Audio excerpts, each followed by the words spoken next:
দুরুদের পাগল হইলে করবে নবী পার হাইরে দুরুদের পাগল হইলে করবে নবী পার আল্লাহুম্মা সাল্লি আলা পরবারে বার বলেন আল্লাহুম্মা সাল্লি আলা পরবারে বার হাইরে দুরুদের পাগল হইলে করবে নবী পার বলেন দুরুদের পাগল করবে নবী পার আল্লাহুম্মা সাল্লি আলা পরবারে বার হায়রে নবীর দরদ পড়ে যারা আরে সাচ্চা ঈমানদার তারা বলেন নবীর দরদ পড়ে যারা আরে সাচ্চা ঈমানদার তারা হায়রে তাই তো সকলে আসে কাঙ্গন তাই তো সকল আসে কাঙ্গন দরদ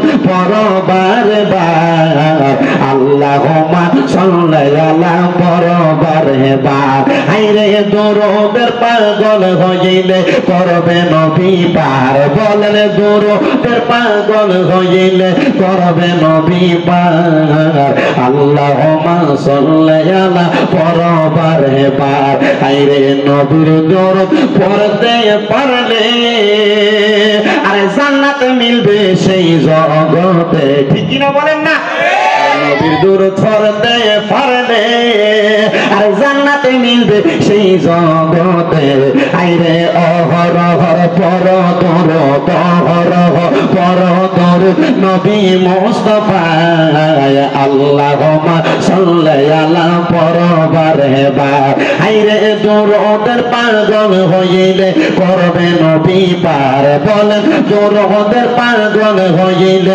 করবে নবী পার আল্লাহুম্মা সাল্লি আলা পরবারে বার হে আমার আলীপুর এলাকার ভাই বাবারা এবার আপনারা বলেন আমার আল্লাহ ওই নবীর উপর দুরূদ আদায় করে একা না আল্লাহর ফেরেশতাদেরকে নিয়ে তাহলে আল্লাহ তো নবীর উপর দুরূদ পড়ে আমরা ওই নবীর উপর বেশি বেশি দুরূদ পড়ার দরকার আছে না নাই দুরূদ শুধু বইয়া পড়ি না আমরা যারা সুন্নি দাবি করি আমরা নবীর ইয়া নবী সালাম আলাইকা কইয়া দাঁড়াইয়া সালাম দেই কথা কোন ঠিক কিনা আস্তে কোন ঠিক কিনা আহলে বায়াত পাকে পাঙ্গাত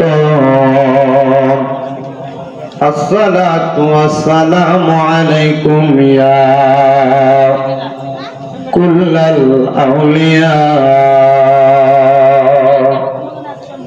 আলহামদুলিল্লাহি রাব্বিল আলামিন ওয়াল আকিবাতু লিল মুত্তাকিন আসসালাতু ওয়াসসালামু আলা আসসালাতু ওয়াসসালামু আলা রাসূলিহি মান কানা নাবিয়্যান ওয়া আদম وآدم بين الماء والدين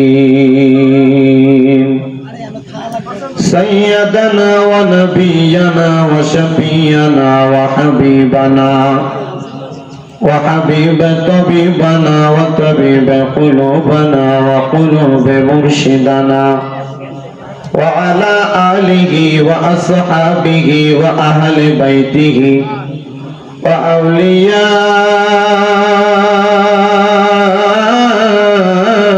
طريقته وعلماء دين ملة وأهل سنة والجماعته أجمعين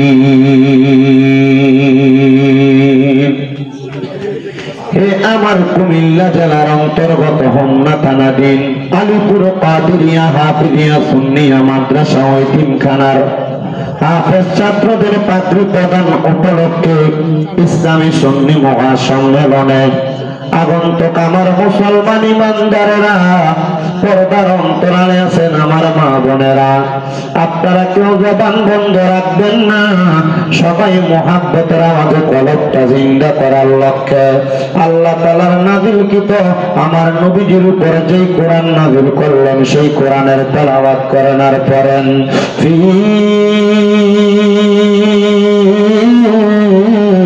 শানে হাবিবিহি ومحبوبه ومعشوقه مخبرا وآمرا إن الله وملائكته يصلون على النبي يا أيها الذين آمنوا صلوا عليه وسلموا تسليما بلغ العلا بكماله كشف الدجى بجماله حسنت جميع خصاله صلوا عليه وآله بلغ العلا كشف الدجى بجماله حسنت جميع خصاله صلوا عليه وآله नजर में मदीना है बस मेरे जिंदगी ज़बा पर या रसूल अल्लाह ये है मेरे बंदगी नजर में मदीना है बस मेरे जिंदगी ज़बा पर या रसूल अल्लाह ये है मेरे बंदगी रसूल खुदा से दिल को सलाम कहना और बागे मदीना से एक फूल तो फिलायना बलगल होला बिकमालिही अशफत तुजा बिजमालिही हसनत जमिया खसालिही सल्लु अलैहि वालिही या रसूल अल्लाह मुझे शेर अरब मंजूर है अब गया की जिंदगी मुझको आजाबे गौर है किस तरह मदीने में पहुंचो बता प्यारे नबी हाथों खाली और दरबार नबी होलाम तुम्हारे बलगल होला बिजमालिही अशफत तुजा बिजमालिही हसनत जमिया खसालिही सल्लु अलैहि वा आलिही আমি আমার আলীপুর এলাকার ভাই বাবাদের কাছে জানতে চাই আপনাদের যাদের জবান আছে তাদের কাছে আমার দাবি আছে যাদের জবান নাই তাদের কাছে আমার কোনো দাবি নাই জবান যদি থাকে আপনারা বলেন আমার নবীর উপর দুরূদ আদায় করলে লাভ আছে না নাই আছে মুহাব্বতের আওয়াজে বলেন লাভ আছে না নাই কিন্তু আমি যে দুরূদ শরীফ পড়তেছি আপনারা কেমন জানি আস্তে করে বসে রইলেন আপনারা বলেন আমার নবীর উপর দুরূদ পড়েন দুনিয়ার কেউ না আমার উপর নবীর উপর দুরূদ আদায় করে এই দুনিয়ার যিনি খালেক এই দুনিয়ার যিনি সৃষ্টিকর্তা আসমান বানাইছেন যিনি জমিন বানাইছেন যিনি পাহাড় পর্বত সবকিছু বানাইছেন যিনি ওই আল্লাহ আমার নবীর উপর দুরূদ আদায় করে যে আল্লাহ আমার নবীর উপর দুরূদ আদায় করে ওই নবীর উপর আমরা দুরূদ আদায় করার দরকার আছে না নাই আমার কবির মনোযোগ আমার আল্লাহ তাআলা কুরআনুল কারীমের মধ্যে বললেন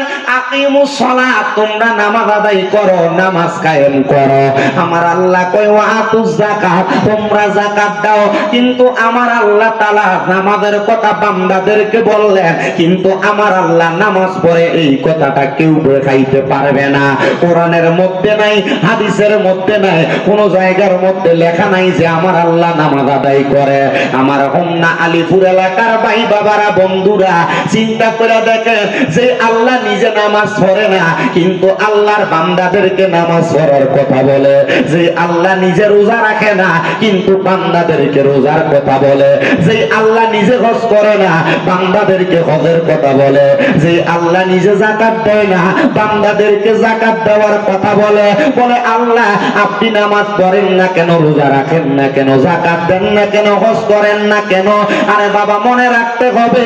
নামাজ রোজা হজ যাকাত দান সদকা এগুলা হলো মাখলুকের ইবাদত। আমার আল্লাহ তো মাখলুক না, আমার আল্লাহ হইল মাখলুকের খালেক, আমার আল্লাহ হইল সৃষ্টিকর্তা। আল্লাহর নামাজ নাই, আল্লাহর রোজা নাই, আল্লাহর হজ নাই, আল্লাহর যাকাত নাই। রাব্বুল আলামিন আল্লাহ। আপনি নামাজ পড়েন না, রোজা রাখেন না, হজ করেন না, যাকাত দেন না, আপনি কি করেন? আমার আল্লাহ কয় ইন্নাল্লাহা, নিশ্চয় আমি আল্লাহ, ওয়া মালাইকাতাহু, আমার অসংখ্য ফেরেশতাদেরকে নিয়ে ইউসাল্লুনা আলান নবী, আমার মদিনার কামলিওয়ালা নবীর উপরে দরুদ আদায় করি।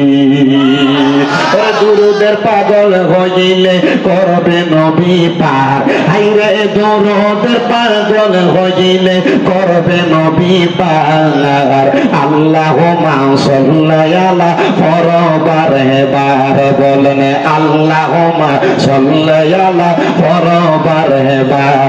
হাইরে দরুদের পাগল হইলে করবে নবী পার, বলেন দরুদের পাগল করবে নবী পার। আল্লাহুম্মা সাল্লি আলা ফরবারে বার। হায়রে নবীর দরুদ পড়ে যারা, আরে সাচ্চা ঈমানদার তারা, বলেন নবীর দরুদ পড়ে যারা, আরে সাচ্চা ঈমানদার তারা। হায়রে তাই তো সকলে আসে কাঙ্গন, তাই তো সকল আসে কাঙ্গন দরুদ পড়বার বার। আল্লাহুম্মা সাল্লি আলা পড়বার বার। হায়রে দরুদের পাগল হইলে করবে নবী পার, বলেন দরুদের পাগল হইলে করবে নবী পার। আল্লাহুম্মা সাল্লি আলা পড়বার বার। হায়রে নবীর দরুদ পড়তে পারলে আরে জান্নাত মিলবে সেই জগতে, ঠিক কি না বলেন না? নবীর দরুদ পড়তে পারলে আর জান্নাতে মিলবে সেই জগতে। আইরে অহরহ পর দরুদ, অহরহ পর দরুদ নবী মুস্তাফা। আল্লাহুম্মা সাল্লি আলা পড়বারে বার। আইরে দরুদের পাগল হইলে করবে নবী পার, বলেন দরুদের পাগল হইলে করবে নবী পার। আল্লাহুম্মা সাল্লি আলা পড়বারে বার। এ আমার আলীপুর এলাকার ভাই বাবারা, এবার আপনারা বলেন আমার আল্লাহ ওই নবীর উপর দরুদ আদায় করে একা না, আল্লাহর ফেরেশতাদেরকে নিয়ে। তবে আল্লাহ তো নবীর উপরে দরুদ পড়ে, আমরা ওই নবীর উপরে বেশি বেশি দরুদ পড়ার দরকার আছে না নাই? বাবা দুরূদ শুধু বইয়া পড়ি না, আমরা যারা সুন্নি দাবি করি আমরা নবীর ইয়া নবী সালাম আলাইকা কইয়া দাঁড়াইয়া সালাম দেই। কথা কোন ঠিক কিনা? আস্তে কোন ঠিক কিনা? কিন্তু বাবা আমরা যখন নবীরে দাঁড়াইয়া সালাম দেই এক জাত আছে আমরারে বেদাতি কয়, কথা কয় না, আছে না নাই? আমরা যদি নবীরে দাঁড়াইয়া সালাম দেই আরেক জাত দাঁড়ায় থাকে, আমার যারা শ্রোতা তারা নিজেরা নিচে নামবো, দরকার নেই। মহিলা প্যান্ডেল, মা বোন যারা রাস্তাঘাট আছেন, মহিলা প্যান্ডেলের ব্যবস্থা করা হয়েছে ওসমান মেম্বারের বাড়িতে, প্রজেক্টর আছে, আপনারা এখানে চলে যাবেন।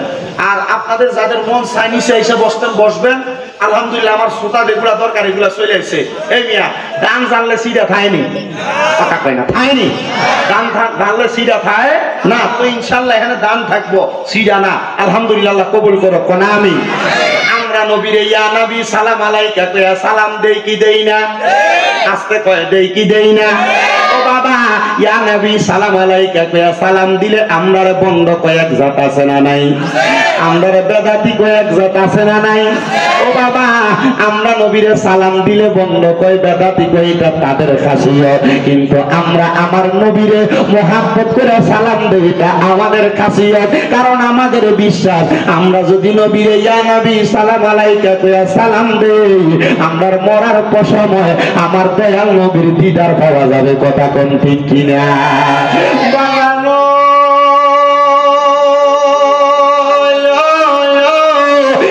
আমার আলিপুর এলাকার পর্দার অন্তরালের মা বোনে বাবারা, এই জন্য কেউ যদি পণ্ড বলে বেদাতি বলে তাদের কথা শুই না নবীর দুরূদ মিলাদ কিয়াম সাইরা দিও না।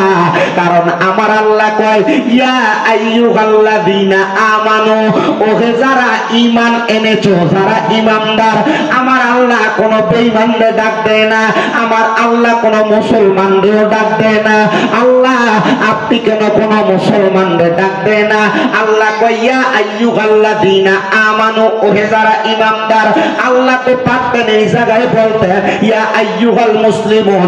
আমার আল্লাহ জানে একদল থাকবে মুসলমান দাবি করবে, পাঞ্জাবি টুপি পাগড়ি সব থাকবে, কিন্তু আমার নবীর দুশমনি করবে। এই আছে না নাই? আমার আল্লাহ এই জন্য ইয়া আইয়ুহাল মুসলিমুন বলে নাই। আমার আল্লাহ তো পারতেন পৃথিবীর মধ্যে সর্বশ্রেষ্ঠ মানুষের মধ্যে একজাত ইমাম যারা, আল্লাহ পারতেন বলতে ইয়া আইয়ুহাল ইমাম। কোন মসজিদের ইমাম রে আমার আল্লাহ কয় না, কারণ আমার আল্লাহ জানে বহু ইমাম সাহেবরা মসজিদের মিম্বরে বসে আমার নবীর মিলাদকে আমরা বেদাত কয়। কথা কয় না? এজন্য বলেন আছে না নাই?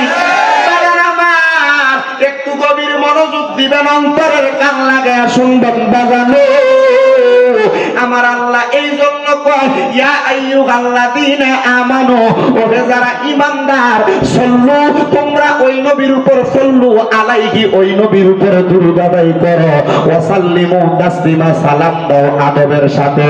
ভাইও আমার আল্লাহ বললে ওই নবীর উপর দুরূদ আদায় করতে, ঈমানদাররে কইছে আমরা যারা নবীর দাঁড়ায় সালাম দেই আমরা নিজেদেরকে ঈমানদার দাবি করি। এবার বলে সেই ঈমান নিয়ে আমরা মুহাব্বতে নবীর দুরূদ পড়ার দরকার আছে না নাই?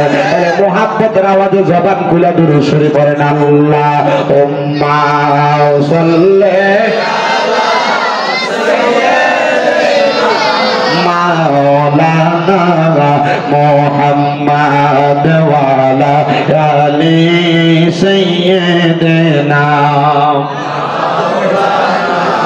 মুহাম্মাদ। আল্লাহুম্মা সাল্লি আলা সাইয়্যিদিনা মাওলানা মুহাম্মাদ ওয়া আলা আলি সাইয়্যিদিনা। জগৎ পাগল কাবার জন্য, কাবা পাগল মাবুদের মাবুদ পাগল, দয়াল নবীজির নবীজি পাগল উম্মতের। আল্লাহুম্মা সাল্লি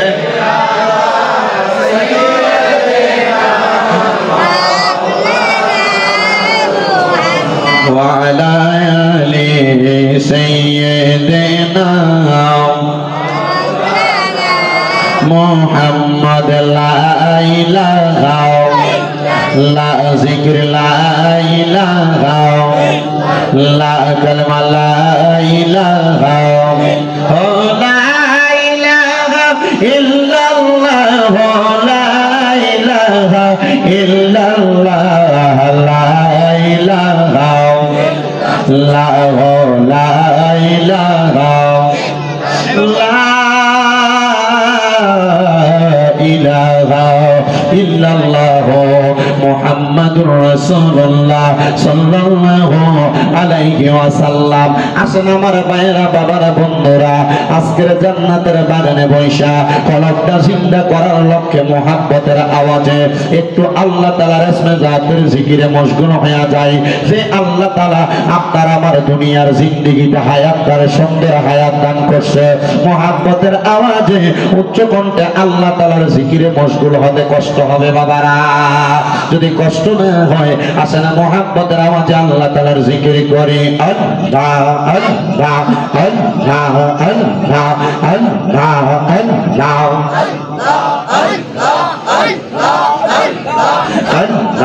আল্লাহ কারবালা আর বিছায় তার জাহলা গো আমরা আল্লাহ মোহরমের 10 তারিখে ঘটল কি ঘটনা মোহরমের 10 তারিখে ঘটল কি ঘটনা কারবালা আর বিজয় দরগাহ আমরা শহীদের পারি মারহাবা আল্লাহ আল্লাহ হাসান শহীদ শহীদ হোসেন কারবালায় হায়রে হাসান শহীদ শহীদ হোসেন কারবালায় কারবালা আর বিজয় দরগাহ আমরা শহীদ পারি না আল্লাহ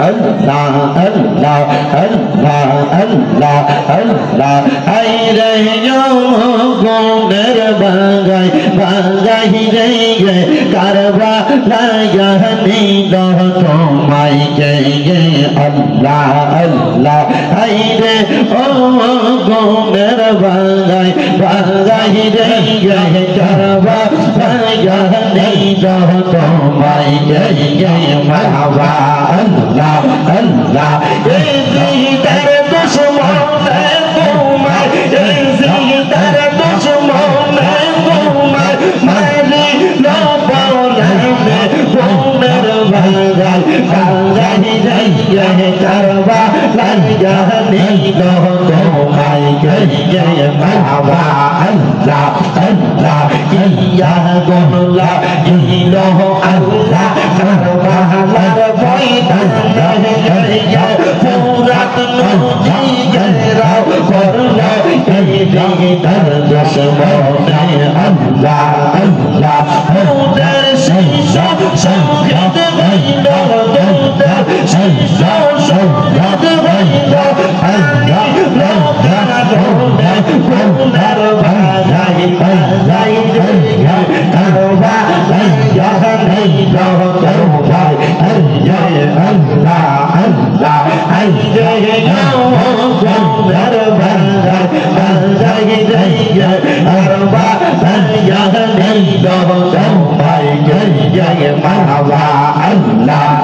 Hasan Shohid Zohar Kaya Hasan Shohid Rozaya Azgo Akbar Tika Iloh Tani Roga Rozaya Allah Allah Allah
Bye bye.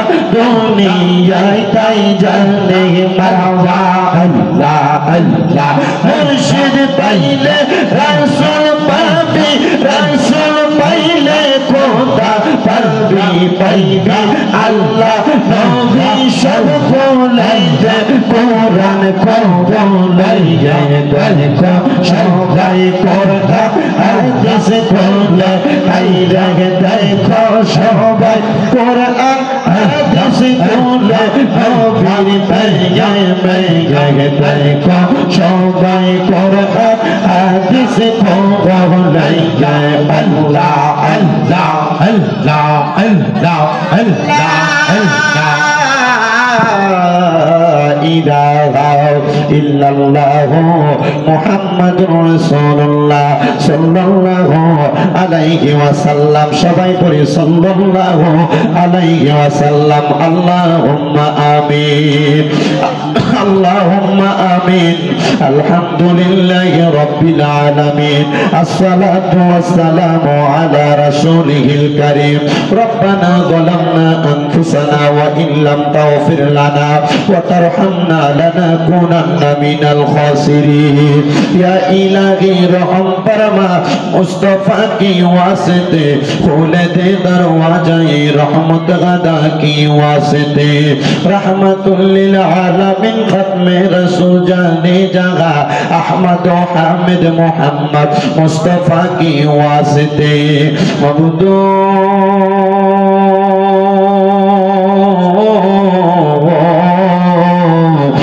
Dayal अल्लाह একটু রহমতের নজর করে তাকিয়া দেখেন গো আল্লাহ এই কুমিল্লা জেলার অন্তর্গত হোমনা থানাধীন আলীপুর কাদিরিয়া হাফিজিয়া সুন্নিয়া মাদ্রাসা ও এতিমখানার হাফেজ ছাত্রদের পাগড়ি প্রদান উপলক্ষে দ্বিতীয় বার্ষিক ইসলামী সুন্নি মহাসম্মেলন সাজাইয়া আমি অদম গুনাহগার শামীম হোসেন রেজার সঙ্গে ওলামায়ে কেরাম দাড়ি বকরা মুরব্বি বাবাজিরা যুবক নওজোয়ান ভাইয়েরা ছোট্ট ছোট্ট মাসুম বাচ্চারা বিশেষ করে এই মাহফিলে যিনারা সদারত করতেছেন দুইজন মাশায়েখ আযম পীর সাহেব হুজুর পেশোয়ারি দরবার শরীফের পীরজাদা হযরত মাওলানা মুহাম্মদ ইসমাইল হোসেন নয়ন সহ পীরজাদা হযরত মাওলানা খন্দকার মহিউদ্দিন সুফি আল কাদেরী সাহেব সহ পীর মুফতি আব্দুস সত্তার আল কাদেরী সহ যত উলামায়ে কেরাম সদারত করতেছেন আল্লাহ প্রত্যেকের সদারত ক্রমে বিশেষ করে মাহফিলের প্রধান বক্তা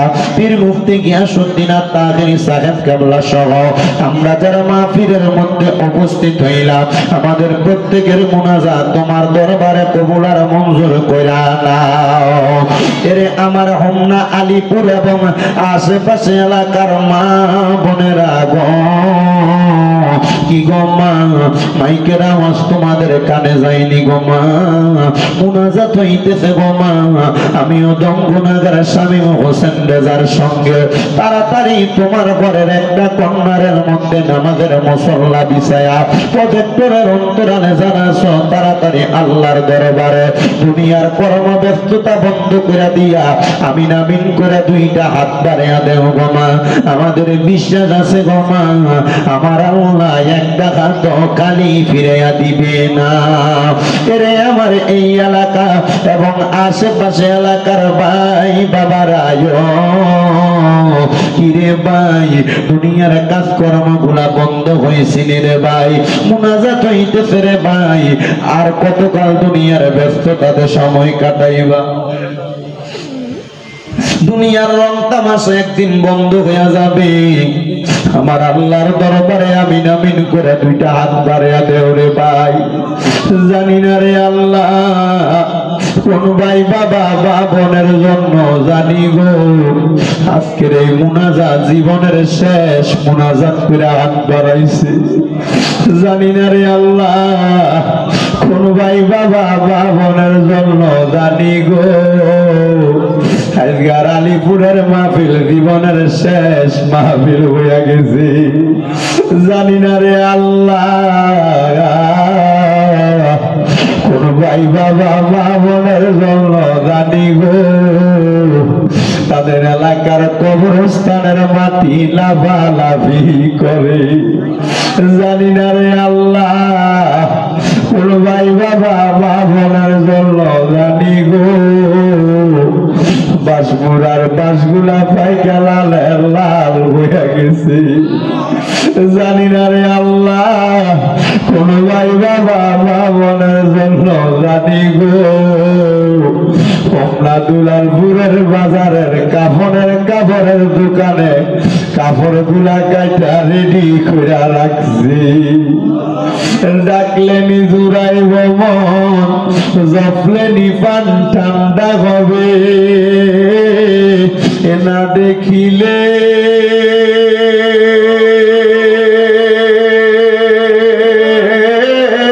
দুই নয়নে নয়নে রে আল্লাহ করো আল্লাহ জাগালয় তোমার মনে।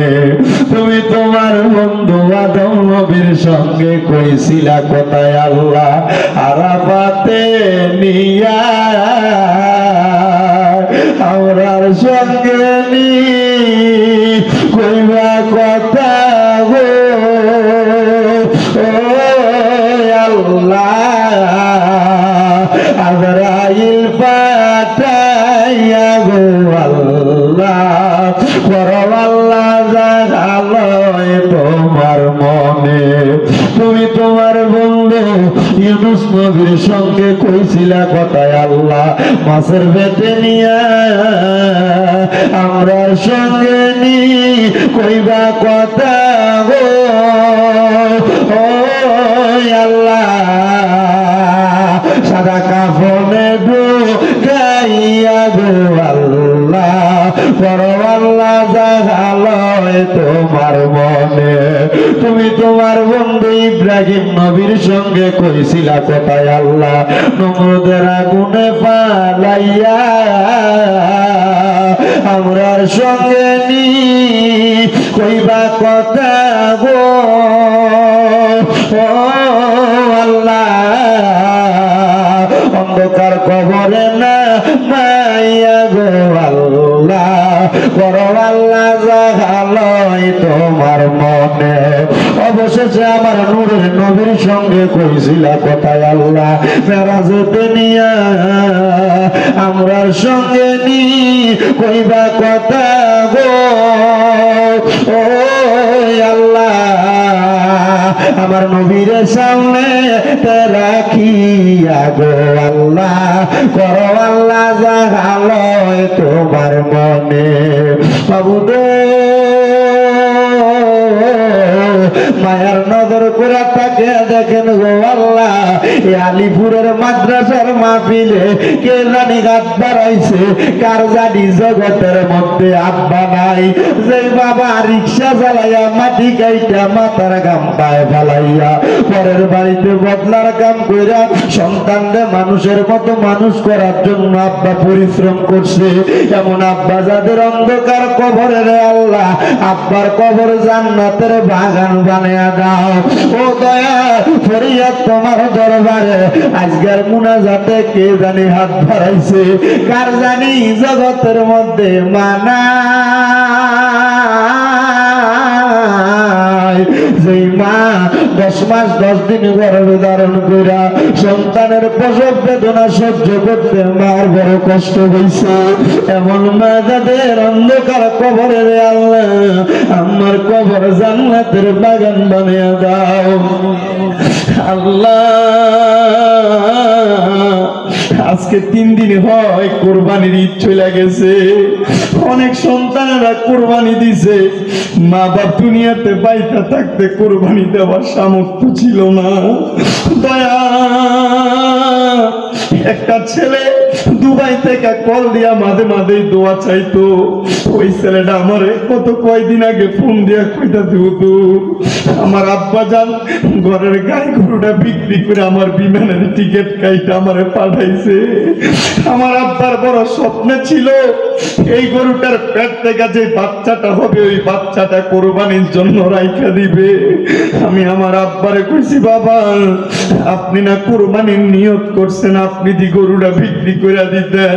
হুজুর আমার আব্বা আমার এয়ারপোর্টে নামাইয়া দিয়া যাওয়ার সময় বলতে পুত্রে বিদেশ যে কামাই করলে তোর ইনকামের টাকা দিয়ে আমি কোরবানি দিব।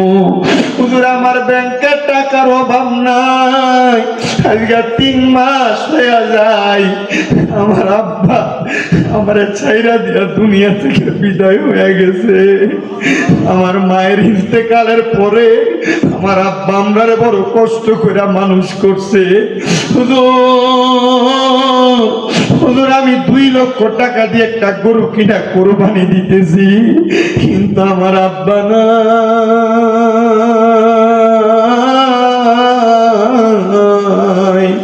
আল্লাহ এখানে কত সন্তানেরা জানি এমন আব্বার ছাড়া এই কোরবানির ঈদটা কাটাইছে।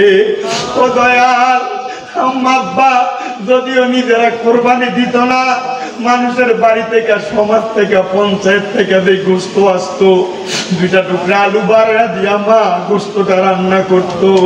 সূত্রে একবেলা বেশি খাওয়াইতো, মা আলু চুল্লি দিয়া ভাত খেয়ে ফেলাইতো। জানি না এমন কোন সন্তানের ঘরে গোস্ত আছে কিন্তু মা বাপ নাই। আল্লাহ তাদের আম্মা আব্বার কবর না জাতের ফয়সালা করো।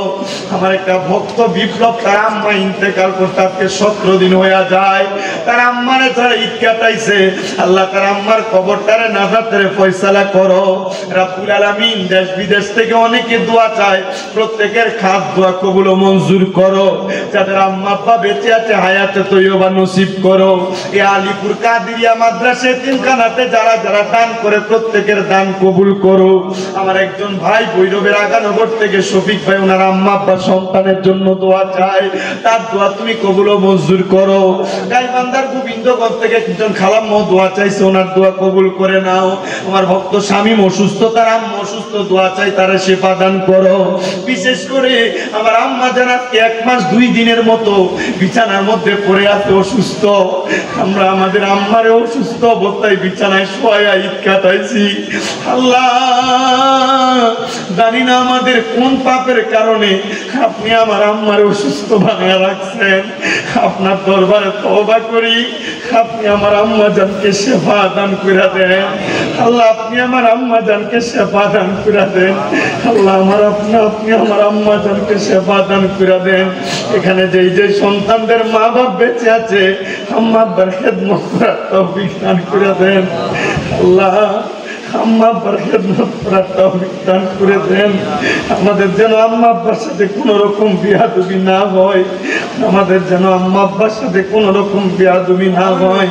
মাপ চাই আপনার দরবারে। ও দয়াল, আমাদের হায়াত থেকে একটু হায়াত দিয়া হইল আমাদের আম্মা আব্বারে নেক হায়াত দান করেন। আম্মা আব্বা বাইচা থাকলে আমাদের জন্য বেশি করে দোয়া করবে। আল্লাহ আমাদের প্রত্যেকের নেক মাকসুদ গুলো পূরণ করেন। যারা অভাবে আছে অভাব দূর করে দেন। অনেকে প্রবাসীরা বিদেশ থেকে দোয়া চায়, আমার প্রবাসীদের কামাই রুজি ব্যবসা বাণিজ্যে বরকত দেন। আল্লাহ বিশেষ করে ইয়াতিম সহ যারা যারা এই কাদিরিয়া মাদ্রাসার জন্য কষ্ট করে, তাদের প্রত্যেকের পরিশ্রম আপনি কবুল ও মঞ্জুর করেন। পর্দার অন্তরালে অনেক মা বোনেরা হাত বাড়াই, আমাদেরকে কবুল ও মঞ্জুর করেন। যে 4 জন ছাত্র মাথায় পাগড়ি নিবে কোরআনের হাফেজ সম্পূর্ণ করেছে, তারা সব বাকি প্রত্যেকটা ছাত্রকে আপনি কবুল ও মঞ্জুর করেন। আমাদের প্রত্যেকের মরণের আগে আখিরি জবানে মধুর কালেমা পড়াইয়া দিয়েন, লা ইলাহা ইল্লাল্লাহু মুহাম্মাদুর রাসূলুল্লাহ সাল্লাল্লাহু আলাইহি ওয়াসাল্লাম। একটা জবানকে বন্ধ রাখবেন না, মুহাব্বতের আওয়াজ উচ্চ কণ্ঠে করেন আলহামদুলিল্লাহ। আলহামদুলিল্লাহ বললে খুশি হয় কে? আল্লাহকে আমরা সবাই একবারে ডান হাত তুলে জোরে ডাকতে আল্লাহ। এতগুলা মাঠ ভর্তি মানুষ আছে, বোঝা যায় না, মুহাব্বতে বলি আল্লাহ। হাত তুলে পড়ি ইয়া রাসূলুল্লাহ, উচ্চ কণ্ঠে পড়ি ইয়া বলি আল্লাহ। আল্লাহ তাআলা আমাদের সবাইকে কবুল করেন, দূরে পড়েন আমিন। আমি ডাইনে বামে যাচ্ছি না, ডাইরেক্ট আমি আমার আলোচনার ধারাবাহিকতার মধ্যে চলে যাচ্ছি। আমি এখানে আসার আগে পেশোয়ারি দরবারের পীর সাহেব হুজুর, মহিষমারি দরবার শরীফের মহিউদ্দিন সুফি হুজুরদের কাছে দোয়া চেয়ে আসছি আমার আম্মার জন্য। আমি ওয়াজ শুরু করার আগে আপনাদের কাছে আমার আম্মার জন্য আরেকবার একটু দোয়া চাইতেছি। আমার আম্মা জানের পিএলআইডি অপারেশন হয়েছে, অপারেশন হওয়ার কারণে আজকে 1 মাস 2 দিন পর্যন্ত বিছানায় পড়ে আছে। আমি চিন্তা করলাম আল্লাহ মনে হয় আমার বড় একটা পরীক্ষা নিতেছে। আমি আজকে 9 বছর ওয়াজ করি, বয়সে 9 বছর বেশিরভাগ মাহফিলে মা বাবার খেদমতের ওয়াজ করছি। আমার একজন হুজুর আমারে বলছে, মনে হয় তুই যে মা বাবার ওয়াজ করছো তা আল্লাহ তোর দিয়ে এখন পরীক্ষা নেই, তুই নিয়ে এখানের মধ্যে তোর মা বাবার খেদমত করস। আল্লাহর কসম করে বলি, আমার আম্মা জানের খেদমতের জন্য আমি এতটুকু যথেষ্ট। আমি বলছি আমার আম্মা জানের পাশে কোনো মানুষ লাগবে না, আমি নিজের হাতে আলগি দিয়া কোলে করে নিয়ে বসাই বাথরুমের যে কমর চেয়ার, নিজের হাতে প্রস্রাব পায়খানা পরিষ্কার করে দেই। আমি আল্লাহর দরবারে এতটুকু বলতে পারবো। রাত্রবেলা ঘুমাইতে গেলে আমার চোখ লাগে না, মানি কোন সময় ডাক দেয় কোনো কিছু লাগবে। আব্বাজিরা, আপনাদের কাছে এতটুকু আবদার নিয়ে আমি আমার বয়ান শুরু করি। দুনিয়াতে যা করেন আর না করেন, মন্দ কাজ ত্যাগ করে ভালো ভালো কাজ করবেন। আপনাকে ভালো কাজ দুনিয়ার বিপদ থেকে উদ্ধার করবে, আপনাকে ভালো কাজ আখিরাতের মধ্যে আপনাকে জাহান্নাম থেকে উদ্ধার করবে। আপনারা বলেন ভালো ভালো কাজগুলা আমাদেরকে দুনিয়ার বিপদ থেকে উদ্ধার করবে, এই বিশ্বাস আমাদের আছে না নাই? হাদিস শরীফের মধ্যে পড়তে গিয়ে পাইলাম, অল্প কিছুদিন আগে আমি কামিল ফিকহ পরীক্ষা দেওয়ার সময় একটা হাদিস শরীফ আমি পড়ার সময় দেখতে পাইলাম, আল্লাহর হাবিব মুহাম্মদুর রাসূলুল্লাহ সাল্লাল্লাহু আলাইহি সাল্লাম নবী আমার বলতেছে, দুনিয়ার জমিনের মধ্যে কোন মানুষ যদি পাপ কাজের মধ্যে লিপ্ত হয়ে যায়, তাহলে আমার আল্লাহ তাআলা ওই মানুষটাকে বিপদ আপদের মধ্যে ফেলায় দেয়। ও বন্ধু আমার, ও আমার আলিপুর এলাকার ভাই বাবারা, মা বোনেরা, মনে রাখতে হবে, পাপ কাজ আপনারে বিপদে ফেলায় দিবে, পাপ কাজ আপনারে দুনিয়ার জমিনের মধ্যে অভাব অনটনের মধ্যে ফেলায় দিবে, পাপ কাজ আপনাকে দুনিয়ার জমিনের মধ্যে মুসিবতে ফেলায় দিবে। আল্লাহর দরবারে ফরিয়াদ, আল্লাহ আমরা কোন পাপ কাজের দ্বারা কোন মুসিবতে পড়তে চাই না। আমাদের এমন কোন ছোট ছোট ভালো কাজ যদি তোমার দরবারে পছন্দ হয়, আল্লাহ তুমি আমাদের ভালো কাজগুলোর কারণে আমাদেরকে দুনিয়া এবং আখিরাতের মধ্যে তারাক্কি নসিব করো। এবার আপনারা বলেন, আমার আল্লাহ চাইলে আমাদেরকে দুনিয়া এবং আখিরাতের মধ্যে তারাক্কি দিতে পারে কি পারে না? আমার দুনিয়ার মুসলমান ইমানদারেরা একটু গভীর মনোযোগ অন্তরের কান লাগে বয়ানটা শ্রবণ করার চেষ্টা করবেন। এই ভালো কাজ মানুষকে দুনিয়ার জমিনের মধ্যে কেমন করে উদ্ধার করে একটু শুনবেন। হযরত আব্দুল্লাহ ইবনে ওমর রাদিয়াল্লাহু তাআলা আনহু বলেন, আমি আমার নবীজির জবান মোবারক একটা ঘটনা বলতে শুনলাম। তিনজন পাপী ব্যক্তি পাপ কাজ করার জন্য এলাকার সব মানুষকে অত্যাচার করে, অনাচার করে। এলাকার মানুষ তাদের অত্যাচার অনাচারে বড় অতিষ্ঠ। দেখবেন এলাকায় এমন অনেক শয়তান মার্কা লোক আছে, যার এলাকার অত্যাচার অনাচারের কারণে এলাকার ভালো মানুষও থাকতে পারে না। আপনারা বলেন, এমন শয়তান মার্কা লোক এলাকায় আছে না নাই? আছে না? এমন এলাকার ভিতরে এমন নাড়া একটা থাকে, যে নাড়ার কারণে এলাকার ভালো ভালো মানুষও ঘরে ঘুমাইতে পারে না। ওই তিন শয়তান মানুষ, এরা মানুষকে অত্যাচার করে, মানুষের প্রতি জুলুম করে, মানুষের প্রতি অন্যায় করে। এরা রাত্রবেলা তিনজন একসাথে হইয়া পরের দিন কার উপর অত্যাচার করবে, অনাচার করবে, এগুলার জন্য বুদ্ধিমত্তা করে।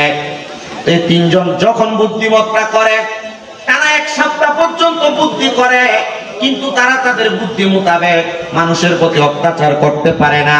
বলে কেন? কারণ তারা যেই বুদ্ধি করে, পরের দিন তার বুদ্ধির পরিপ্রেক্ষিতে যা দেখে মানুষ কাজ করে, সে বুঝতে পারছে তার এলাকার মধ্যে সে যেই পরামর্শগুলা করে কুপরামর্শ, এই কুপরামর্শগুলা মানুষ জেনে গেছে, এই জন্য তাদের পরামর্শগুলা সুফল হয় না। এই তিন সুট্টা বেড়া কি নাড়া চিন্তা করলো, এরা এই দুনিয়ার জমিনের মানুষের চোখের আড়ালে যায় না, কোন জায়গার মধ্যে তাদের কুপরামর্শ করবে, মানুষকে যেন বিপদে ফেলাইতে পারে।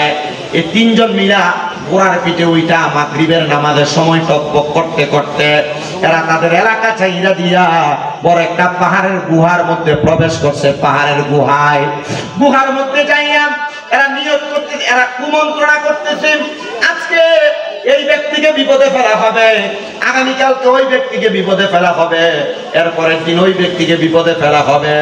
আর ওই এলাকা একজন আল্লাহওয়ালা ব্যক্তি আল্লাহ তাআলার কাছে হাত বাড়ায় দোয়া করে, আল্লাহ যে তিনজন ব্যক্তির কুমন্ত্রণার কারণে, অত্যাচারের কারণে এলাকার মানুষ শান্তিতে থাকতে পারে না, আপনি তিনজন ব্যক্তিকে হেদায়েত দান করেন। এবার আপনারা বলেন, হেদায়েত দেওয়ার মালিক একজন, তিনি কে? আপনি বলছেন আরো জোরে কন্যা, তিনি কে? বাবা, অত্যাচার থেকে বাঁচতে চান কি চান না? কন্যা বাঁচতে চান কি চান না? নাডার নাডামি থেকে বাঁচার দরকার আছে না নাই? ওই তিনজন শুই না আল্লাহ পাকের খাস নেককার বান্দা আল্লাহ তাআলার কাছে দোয়া করে, আল্লাহ এই তিনজনের অত্যাচারে আমার এলাকার মানুষ বড় অতিষ্ঠ, আপনি একটু খাস করে দোয়া করে দেন। দেখবেন আপনাদের এলাকার মানুষ যখন বিপদে পড়ে পেশোয়ারি দরবারের পিসা হুজুরের কাছে যায়, মহিষমারি দরবারের পিসা হুজুরের কাছে যায় দোয়া চায়, হুজুর একটু দোয়া করবেন, বড় বিপদে আছি, বড় অভাবে আছি, বড় টেনশনে আছি, মুসিবতে আছি। হুজুর আপনাদের তাহাজ্জুদ নামাজের দোয়ার কারণে আল্লাহ তাআলা আমাদেরকে বিপদ থেকে উদ্ধার করবে। দোয়া চান কি চান না? কথা কয় না, দোয়া চান কি চান না? ওই হুজুর দোয়া করছে, আল্লাহ এদেরকে বিপদ থেকে উদ্ধার করেন, এদের বিপদ থেকে উদ্ধার করেন। এবার ওই তিনজন ব্যক্তি যখন কুমন্ত্রণা কুপরামর্শ করেন, ওই কুপরামর্শ করার সময় তারা ওই গুহার মধ্যে আটকা পড়ে গেছে। একদিন না, দুই দিন না, তারা এক সপ্তাহ পর্যন্ত গুহার মধ্যে আটকা পড়ে গেছে। কেমনে পড়ছে জানেন? বড় একটা গুহার মুখ, ওই গুহার মুখের মধ্যে বড় একটা পাথর আইসা মুখটারে বন্ধ করে দিছে। একটা পাথর না, ওই পাথরের পেছনে আরেকটা পাথর গুহার মুখটা বন্ধ করে দিছে। দুইটা পাথর না, আরেকটা পাথর আইসা তিনটা পাথর গুহার মুখটা বন্ধ করে দিছে। ওই তিনজন চিন্তা করে, আল্লাহ আপনার 7 দিন কোনো খাবার নাই, কোনো পানি নাই, কোনো কিছু আমাদেরকে আহার করানো হয় না। আমরা জানি আমরা মানুষের প্রতি যে অত্যাচার করার জন্য নিয়ত করেছি, আপনি হয়তো আমাদেরকে এই গুহার মধ্যে ঢুকায়া শাস্তি দিয়ে মারতেছেন। আল্লাহ আপনার দরবারে মাপ চাই, মাপ চাইবো। আমরা আর কোনোদিন গুনাহ করব না, আর কোনোদিন মানুষের প্রতি অত্যাচার করব না, মানুষের প্রতি কুমন্ত্রণা করব না। আল্লাহ আপনি আমাদেরকে আল্লাহর হস্তে মাফ করে দেন না। এবার এই তিনজন থেকে একজন ডাক দিয়ে বলতেছে, হে আল্লাহর বান্দারা, তোমরা তো সারা জীবন মানুষের ক্ষতি করেছো, এখন তোমাদের ডাক কবুল করা হবে না। মনে রাখবেন, কিয়ামতের আগ মুহূর্তে মানুষের দোয়া কবুল হওয়া বন্ধ হয়ে যাবে। মানুষের দোয়া কবুল হওয়া বন্ধ হওয়ার অন্য কোনো কারণ না রে, অন্য কোনো কারণ না। মানুষের দোয়া কবুল হওয়া বন্ধ হওয়ার কারণ হইল মানুষ গুনাহ করতে করতে গুনাহকে তারা গুনাহ মনে করবে না, গুনাহকে তারা গুনাহ মনে করবে না। আল্লাহর বান্দা এই তিনজনের মধ্য থেকে একজন ডাক দিয়ে বলতেছে, ও দুইজন মানুষ, সারা জীবন মানুষের প্রতি অত্যাচার করেছো, অনাচার করেছো, তোমাদের মাঝে এমন কোন ভালো আমল আছে নাকি? ওই নেক আমল দিয়ে আল্লাহর কাছে দোয়া করো, আমার আল্লাহ তাআলা তোমাদেরকে দেখবা মাফ করে দিব। তিনজনের মধ্য থেকে একজন ডাক দিয়ে কয়, আমি অন্য কোন ভালো আমলের কথা বলতে পারবো না, আমার একটা ভালো আমল আছে। বলে, কি ভালো আমল? বলো বলো। অন্য কোন ভালো আমল না, আমার বাড়িতে একজন চাকর চাকরি করার জন্য আসছে, তাকে আমি প্রতিদিন চাকরি করলে, আমার বাড়িতে কর্ম করলে আমি তার এক খুশি করে চাউল দিতাম। সে আমার বাড়িতে একটানা 30 দিন পর্যন্ত চাকরি করেছে, আমার বাড়ি থেকে সে 30 কোটি চাউল নিয়ে যায় নাই। সে আমারে বলেছে, বাদশা, আপনার বাড়িতে চাকরি করার কারণে আপনার কাছে আমি 30 কোটি চাউল পাওনা হয়ে গেলাম। তবে বাদশা, এই চাউলগুলো আমি নিব না, কারণ এই চাউলগুলা খাওয়ার উপযুক্ত আমার কাছে মানুষ নাই। বাদশা, আপনার কাছে চাউলগুলা রেখে দেন, আমি পরে আপনার কাছ থেকে নিয়ে যাব, আমানত রাখেন। কিন্তু আমরা সমাজে আমানত দূরের কথা, আমরা সমাজের ভিতরে একজন মানুষের কাছে যদি অল্প কিছুক্ষণের জন্য কোনো মাল রাখা হয়, এটা এখান থেকে ওইখানে হইতে দেরি হয় না। সোনার বাংলাদেশে কথা কম না, ঠিক কিনা? আছে না? আমার মুসলমানেরা মনোযোগ দেন। ওই চাকর ডাক দিয়ে, আপনার কাছে রাখলাম আমি আমার সামানটা, আমানত নাকি? তখন নাকি রাখছি? আমানত বড় শক্ত জিনিস, আমানতের খেয়ানত করবেন না, বেঈমান হওয়ার সম্ভাবনা আছে, বেঈমান হবেন। আমানত কখনো খেয়ানত করবেন না। বাদশা বলে, আমার ভালো কাজ হলো, আমি আমার কাছে 30 কোটি চাউল রাইখা দিলাম, কিন্তু অনেক দিন হয়ে গেছে সে আমার কাছ থেকে আইসা চাউলগুলা নিয়ে যায় না। আমি দেখলাম চাউল, দেখবেন বেশি দিন যদি গ্রামের মধ্যে থাকে, এই চাউলের মধ্যে কেরি ফুক ধরে। আপনারা কি ফুক করেন? কেরি ফুক ধরে। ওই বাদশা বলে, ওই 30 কোটি চাউল আমি আলাদা করে একটা বস্তার মধ্যে, একটা ড্রামের মধ্যে রাইখা দিলাম। চাউলগুলোর মধ্যে পোকা ধরে যাচ্ছিল। আমি চিন্তা করলাম, তার চাউলগুলো যদি নষ্ট হয়ে যায়, আমি আমার কাছ থেকে ভর্তুকি দিয়া তারে চাউলগুলা দেওয়া লাগবে। আমি চাউলগুলা বাজারে বিক্রি করেছিলাম। বিক্রি করার পর এই চাউলের টাকা দিয়া যেই টাকা হয়েছে, আমি বাজার থেকে একটা ছাগল ক্রয় করছি। ছাগল, ওই ছাগলটা লালন পালন কইরা, ওই ছাগলের বাচ্চা হইতে হইতে অনেক বাচ্চা, চিন্তা করলাম এত ছাগলের বাচ্চা লালন পালন করা আমার পক্ষে সম্ভব না। আমি ছাগলগুলা বিক্রি কইরা বড় বড় 2টা গরু ক্রয় করলাম। আমি গরুগুলা লালন পালন করতে করতে গরু ও বাছুর দিতে দিতে এত বেশি হয়ে গেছে, আমি এগুলার টাকা দিয়া দুগ্ধ বিক্রি করা টাকা দিয়া 2টা রাখাল রাইখা সুন্দর ঘর বানায়া একটা বড় খামারের মধ্যে আমি তার গরুগুলা লালন পালন শুরু করলাম। এমন একদিন ওই রাখাল আইসা আমার কাছে বলেছে, বাদশা আমার চালগুলা মানে ফেরত দেন। আমি তখন রাখালকে বললাম, এই যে গরুর গোয়ালটা দেখতে পাও, গরুগুলা 2জন রাখা আছে, এগুলা তুমি নিয়ে যাও। আমারে রাখা ওই চাকর ব্যক্তি বলেছে, চাকরিওয়ালা বলেছে, হুজুর আপনি কি আমাদের সাথে এখন মজা করতেছেন? বলে না না না, মজা করি না। বলে আমি তো আপনার কাছে মাত্র 30 কুচি চাল দিয়েছি, এগুলা কেমনে গোয়াল ঘর পরিমাণ গরু হয়?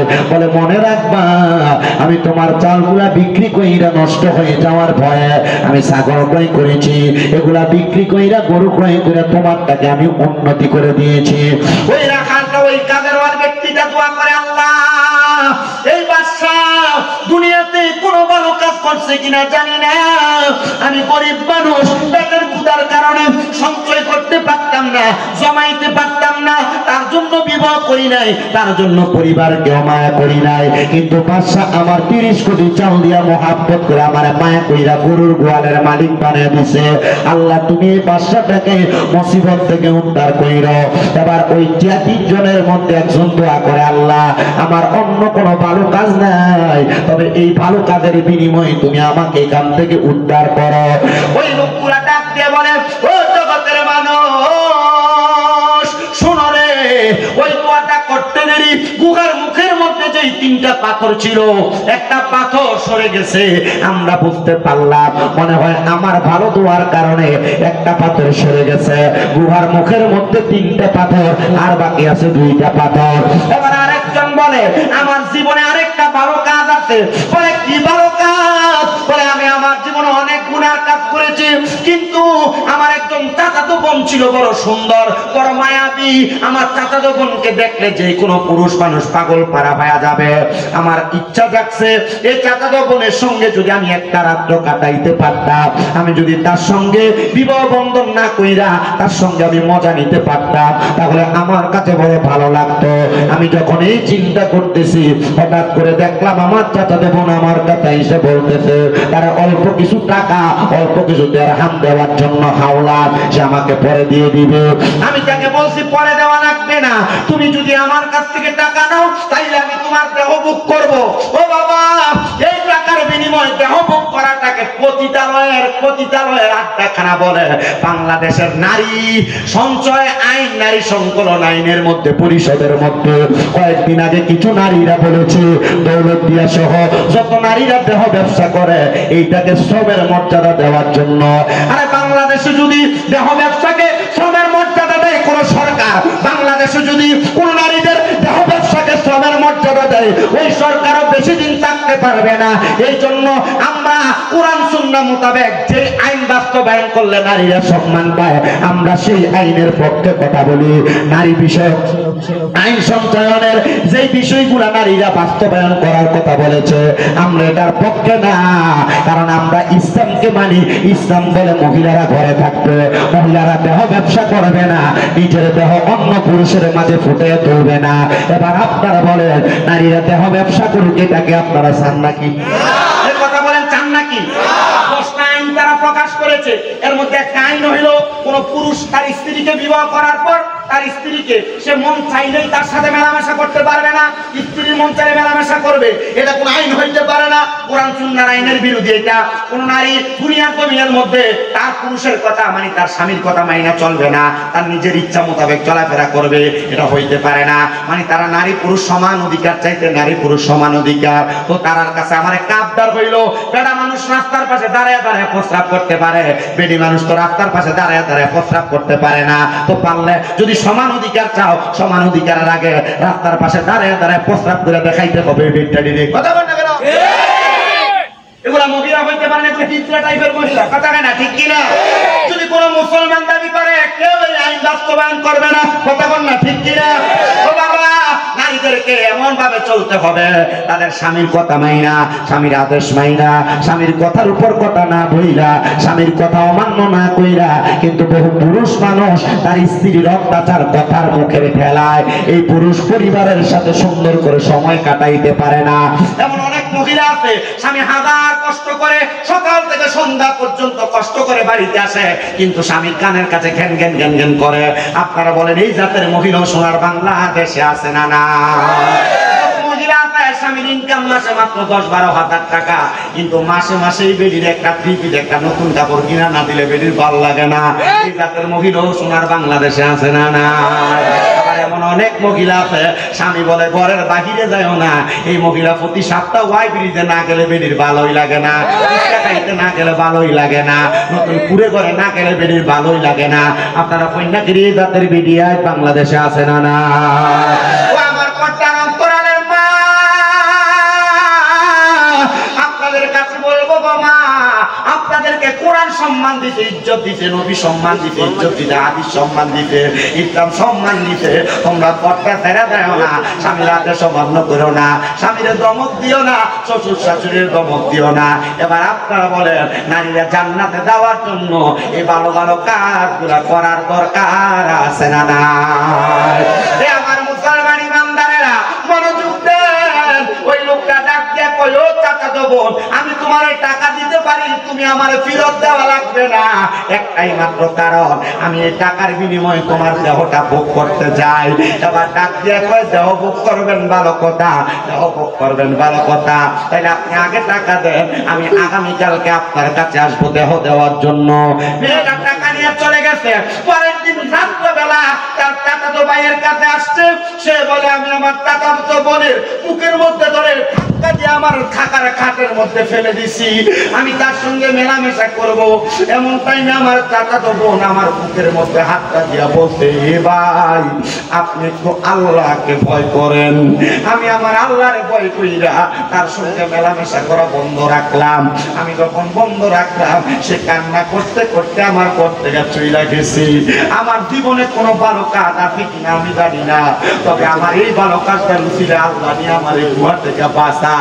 ওই লোকটা ডাক দিয়া কয়, জগতের মানুষ রে, আমি দোয়াটা করতে দেরি, আমি তাকে দেখলাম সাথে সাথে গুহার মুখ থেকে আরেকটা পাথর সরে গেছে। 3টা পাথর দিয়া গুহার মুখটা বন্ধ ছিল, 2টা পাথর 2টা ভালো কাজের বিনিময় সরে গেছে। এবার আরেকটা লোক বাকি, সামনেও আরেকটা পাথর বাকি। ওই লোকটা ডাক দিয়া কয়, আমার কোনো ভালো কাজ আমার কাছে আছে কিনা আমি জানি না, তবে আমার কাছে একটা ভালো কাজ আছে। আমার বাড়িতে আমি অনেকগুলা বকরি পালন করতাম, আমার বকরিগুলা পালন করতে করতে আমার বাড়ির মধ্যে এই বকরিগুলা যখন দুধ দিত, আমি বকরির দুধগুলা বহন কইরা আগে আমি আমার আম্মা জানকে খাওয়াইতাম। বকরির দুধগুলা বহন কইরা আমি আমার আম্মা জানকে খাওয়াইতাম। আমার আম্মারে খাওয়ানোর আগে আমি আমার স্ত্রী এবং সন্তান কাউকে বকরির দুধ পান করাইতাম না। ও জগতের মানুষ, আমি যখন হঠাৎ করে একদিন বকরির দুধ দহন করে আমার মায়ের ঘরে গেলাম, আমি তাকে দেখলাম আমার মা জননী ঘরের মধ্যে ঘুমায় গেছে। আমার মা জননী দুধগুলা পান করে নাই, আমার মা ঘুমায়, কিন্তু আমার মারে দুধ পান করানো ছাড়া আমি আমার সন্তান এবং স্ত্রী কাউকে আমি দুধ পান করাই নাই। আমি চিন্তা করতে লাগলাম, হাইরে এমন কি হয়ে গেল যার কারণে আমার মা ঘুমায়।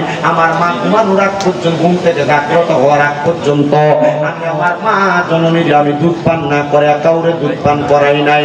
আমি সাথে সাথে তাকে দেখলাম আমার মা ঘুম থেকে জাগ্রত হয়েছে। সকালবেলা জাগ্রত হওয়ার সাথে সাথে আমি আমার মা আল্লাহ দরবারে দোয়া করলাম, আল্লাহ অন্য কোনো ভালো কাজ লাগবে না, আপনি আমার এই ভালো কাজটার বিনিময়ে আপনি আমার দোয়াগুলো কবুল করে নেন। আমার আল্লাহ তাআলা সাথে সাথে দোয়া কবুল করছে। দেখলাম পাই গুহার মুখ থেকে 3টা বড় বড় পাথর সরে গেছে। আর আমার আল্লাহ তাআলা আমাদেরকে পাথর সরাইয়া আমাদেরকে এই গুহা থেকে মুক্তি দান করছে। মনে রাখবেন, হোমনা আলীপুরের বাবারা ভালো ভালো কাজ মানুষকে দুনিয়া সকল বিপদ থেকে উদ্ধার করে, শুধু উদ্ধার করে না, উদ্ধার করে না, আমার আল্লাহ তাআলা ওই 3জন ব্যক্তিকে গুহা থেকে বাঁচাইয়া দিয়েছে। জোরে সরে বলি সুবহানাল্লাহ। মুহাম্মদের আওয়াজে জোরে সরে বলি আল্লাহ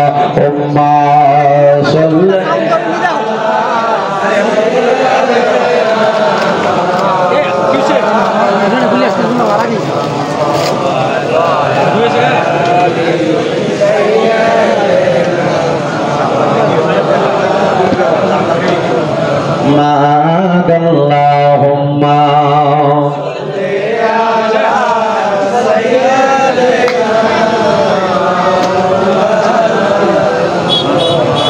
wa ala ali sayyidina জগৎ পাগল কাবার জন্য কাবা পাগল মাবুদ পাগল দয়ার নবীজি পাগল উম্মতের আল্লাহুম্মা সাল্লি আলা মাওলানা মুহাম্মদ ওয়া আলা আলিহি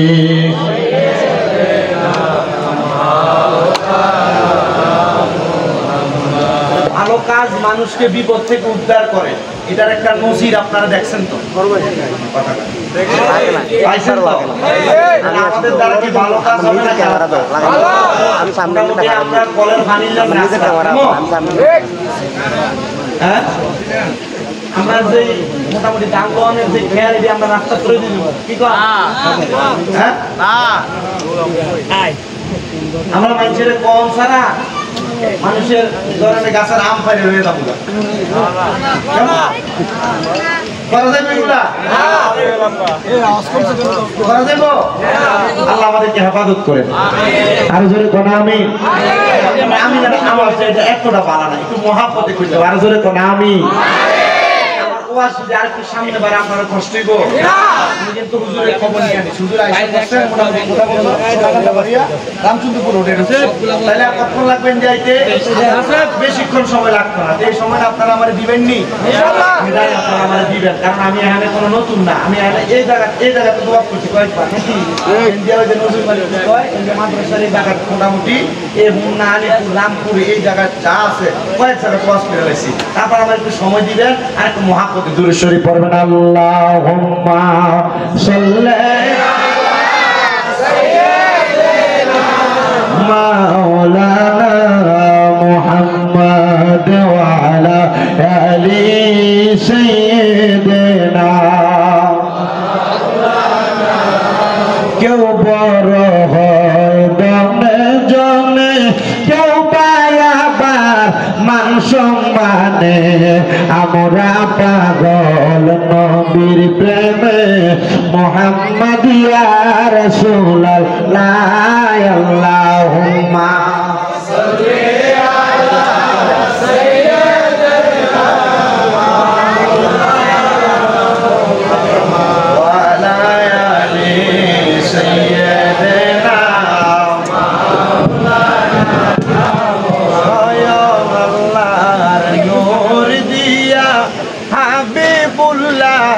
বানাইয়া নামের সাথে নাম মিশাইলে নাচে কালেমা দে আল্লাহুম্মা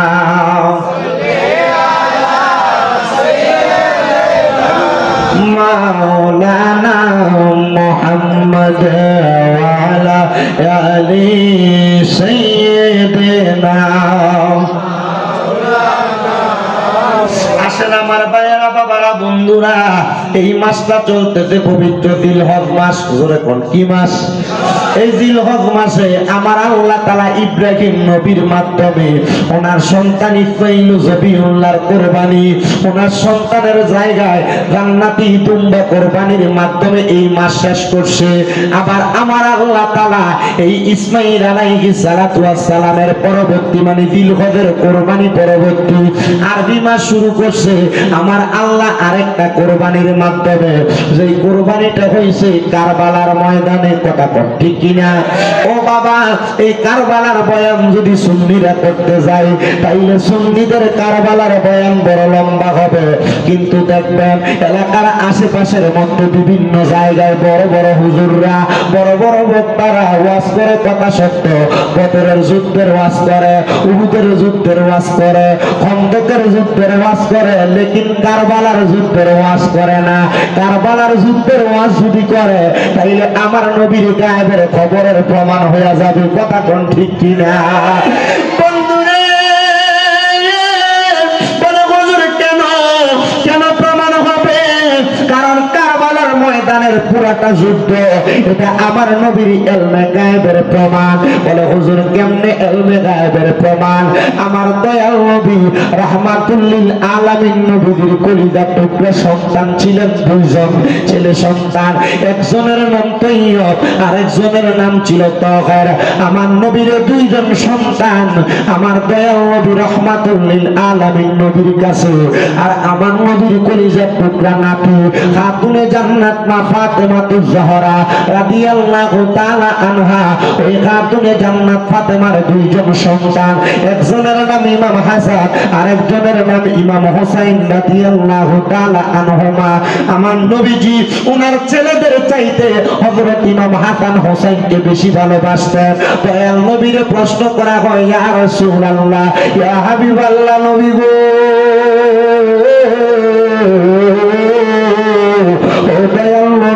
রাহমাতাল লিল আলামিন নবীজি, আপনি আপনার ছেলে সন্তানদের চাইতে হাসান হোসেনকে কেন বেশি ভালোবাসতেন? আমার দয়াল নবী কয়, জগতের সাহাবায়ে কেরামের দলেরা, আমার আল্লাহ তাআলা আমার হাসান হোসেনকে দুনিয়ার জমিনে পবিত্র বানাইছে।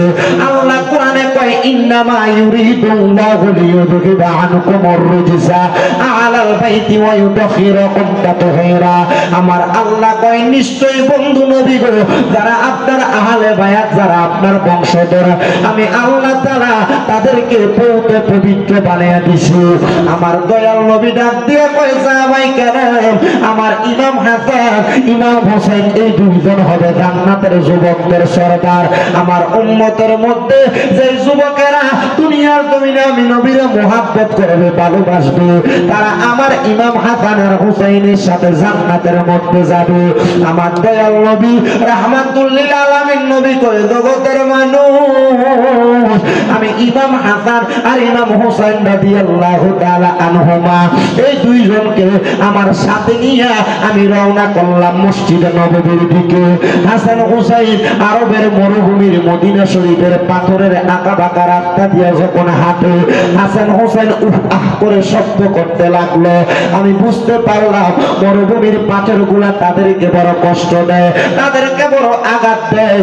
আমি এইটা দেখে ইমাম হাসানকে আমার ডান কাঁধ মোবারকে উঠাইলাম, ইমাম হোসেনকে আমার বাম কাঁধ মোবারকে উঠাইলাম। উঠাইয়া আমি দয়াল নবী আস্তে আস্তে করে মদিনার দিকে যাইতেছি। বন্ধুরে আমার দয়াল নবী ডাক দিয়ে কয়, উম্মত, আমি যখন মদিনার দিকে যাই এমন টাইমে একজন সাহাবী ডাক দিয়ে কয়, হাসান হোসেনের কপাল কত ভালো, হাসান হোসেন বড় দামি একটা সাওয়ারের উপরে উঠছে।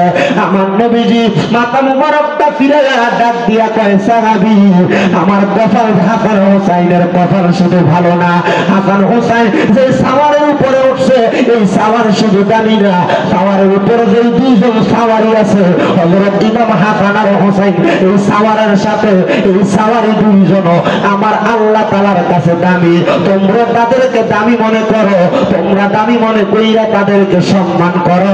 জোরে জোরে বলেন সুবহানাল্লাহ।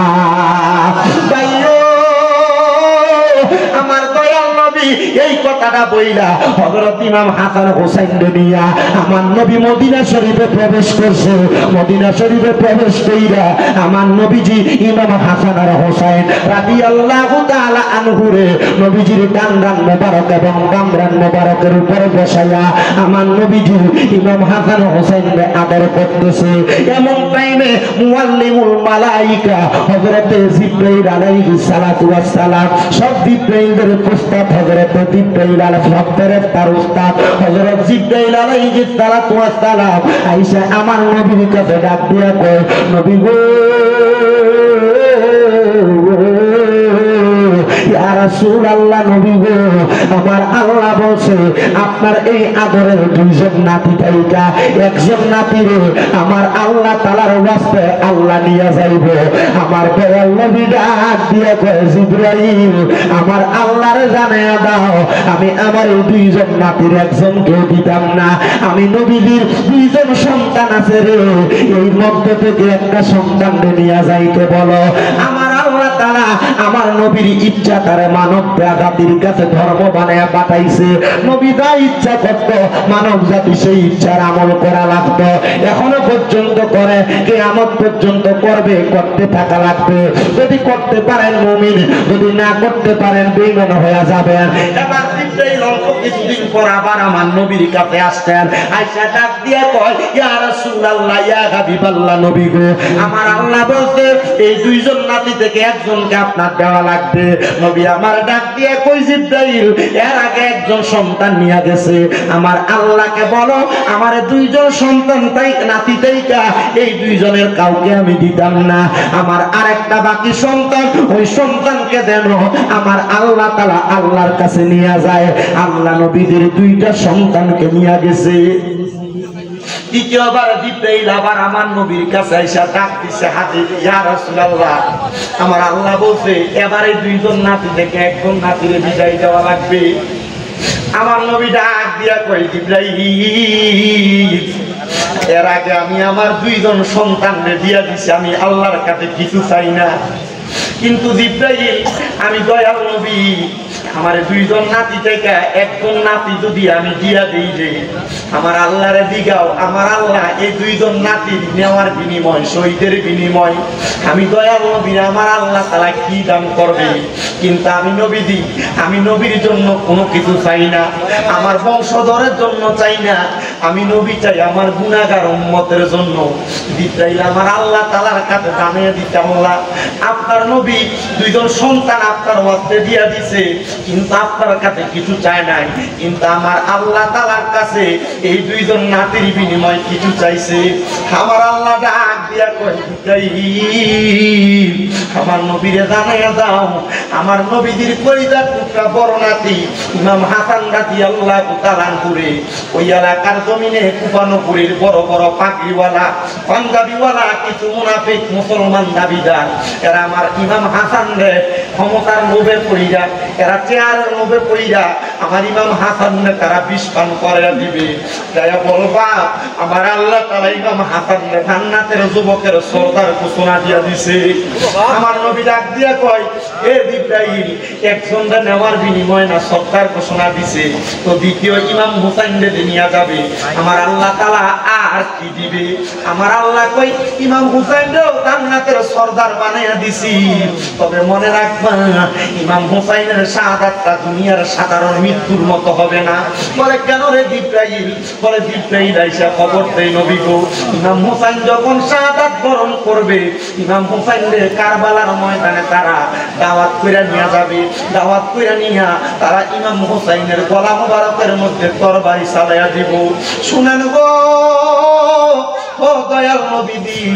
ইমাম হুসাইন কারবালার ময়দানে 2 রাকাত নামাজ পড়তে চাইবো কিন্তু তারা কারবালার ময়দানে ইমাম হুসাইনকে 2 রাকাত নামাজ পড়তে দিবে না এরা ইমাম হুসাইনের 2 রাকাত নামাজে 3টা সাজদা দিতে দিবে আমার নবী আল্লাহর কাছে দোয়া করে আল্লাহ ইমাম হুসাইনের জীবনের শেষ নামাজটা দুনিয়ার জমিনের মধ্যে আদায় করতে দিবেন না আল্লাহ কয় হাবিব ইমাম হুসাইনের বাকি একটা সাজদা দুনিয়াতে দিবে না গো বাকি একটা সাজদা কাল হাসরের ময়দানে আমি আল্লাহ তাআলার কুদরতি কদমের মধ্যে দিবে ইমাম হুসাইন ততক্ষণ পর্যন্ত ইমাম হুসাইনের মাথা মোবারক উঠাবে না ততক্ষণ নানার উম্মতদেরকে নাজাত দেওয়া হইছে আমরা তো জানি আমার নবী সাজদায় পড়বে উম্মতের জন্য আমার নবীর আগে আমার আল্লাহ তাআলা নবীর নাতিদের মাধ্যমে নবীর উম্মতদেরকে নাজাত দিয়া দিব ভাইও আমার আমার দয়াল নবী রাহমাতুল লিল আলামিন নবী জিবরাইল বলে,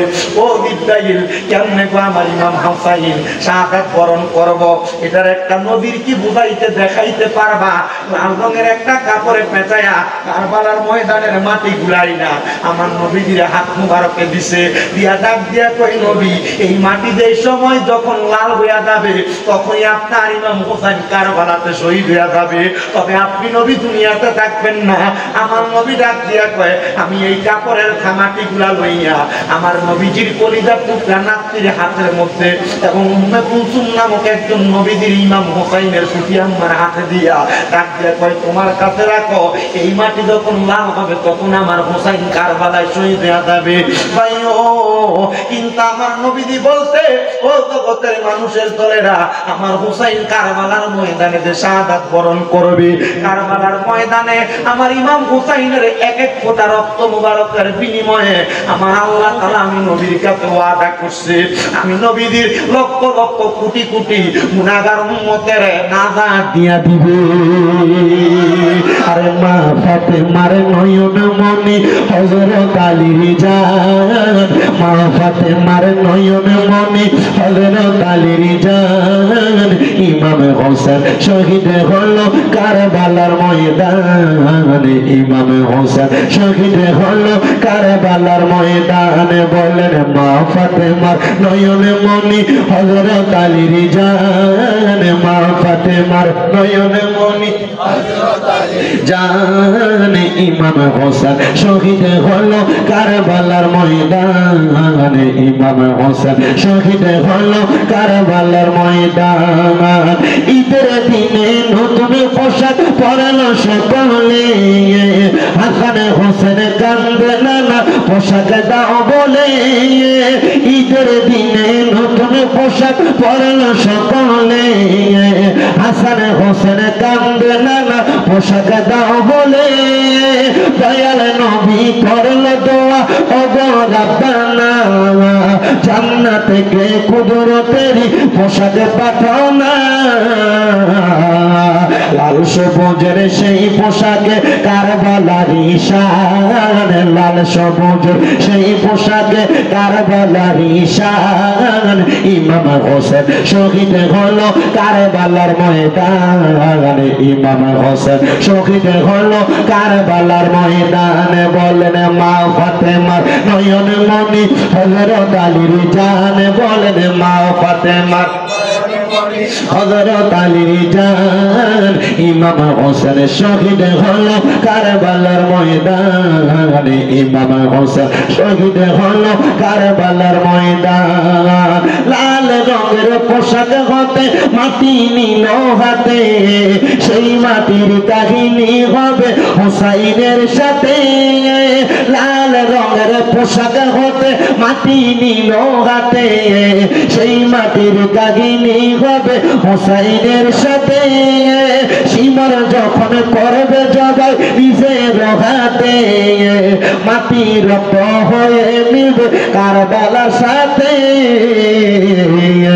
হুসাইনের শাহাদাত ইলমে গায়েবের প্রমাণ, হুসাইনের শাহাদাত ইলমে গায়েবের প্রমাণ, ইমাম হোসেন শহীদ হলো কারবালার ময়দানে, ইমাম হোসেন শহীদ হলো কারবালার ময়দান।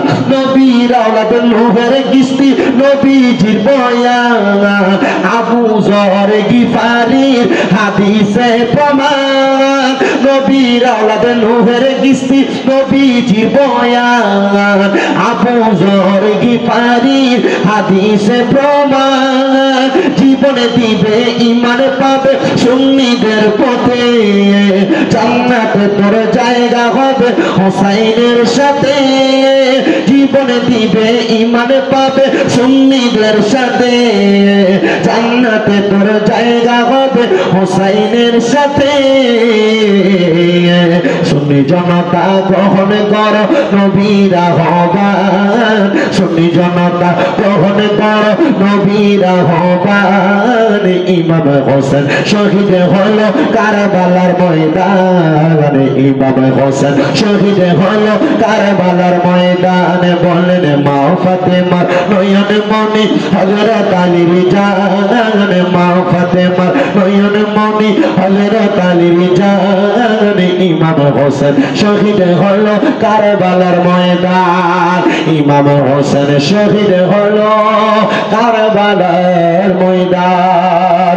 জবান খুলে জোরে জোরে পড়েন আল্লাহু আকবার। এ মুসলমান, কিন্তু হযরত ইমাম হুসাইন রাদিয়াল্লাহু তাআলা আনহু ওনার আম্মা জানের ঘরে একজন ভাই ছিলেন না, ওনার আম্মা জানের ঘরে তারা দুইজন ভাই ছিলেন। এর মধ্যে বড় ভাইটার নাম ছিল হযরত ইমাম হাসান রাদিয়াল্লাহু তাআলা আনহু। ইমাম হাসান রাদিয়াল্লাহু তাআলা আনহু দুষ্ট ইয়াজিদ বাবাতার বাহিনীরা একবার দুইবার না তিনবার চারবার পাঁচবার ছয়বার বিষ পান করাইছে। ইমাম হাসান বলে আমারে যখন তারা বিষ পান করায় কিন্তু এই বিষ দ্বারা আমার জীবন যায় না। কেন জানো? কারণ আমার নবী রাহমাতাল লিল আলামিন নবীজি দিনে রাইতে আমি ইমাম হাসানের ঠোঁট মোবারকের মধ্যে চুমা খাইছে। নবীর ঠোঁট মোবারক যেই জায়গার মধ্যে লাগছে এই জায়গা কোনোদিন বিষ দিয়া মারতে পারে না, বিষ দিয়া মারতে পারে না। কারণ নবী তো রাহমাতুল লিল আলামিন নবী, বরকতওয়ালা নবী। আমরা সুন্নিরা এই জন্যই নবী নবী করি, কারণ আমরা জানি নবী নবী কইরা যদি মরতে পারি আমাদের মরণের পরে উম্মত কইরা নবী আমাদেরকে কোন মোবারকে নিবে। কথা বলেন ঠিক কিনা? ও বন্ধু, ইমাম হাসানকে যখন বিষ পান করায় ছয়বার বিষ পান করানোর পরে ইমাম হাসান রাদিয়াল্লাহু তাআলা আনহু একবার দুইবার তিনবার চারবার পাঁচবার ছয়বার বিষক্রিয়ায় যখন ইন্তেকাল শাহাদাত বরণ করে না, ইমাম হাসানের বিষের সাথে মরুভূমির নুড়ি পাথরকে ওই দুষ্ট পাপাচাররা পাইটা ইমাম হাসানের বিষের মধ্যে তারা মিশিয়া দিছে। হায়রে,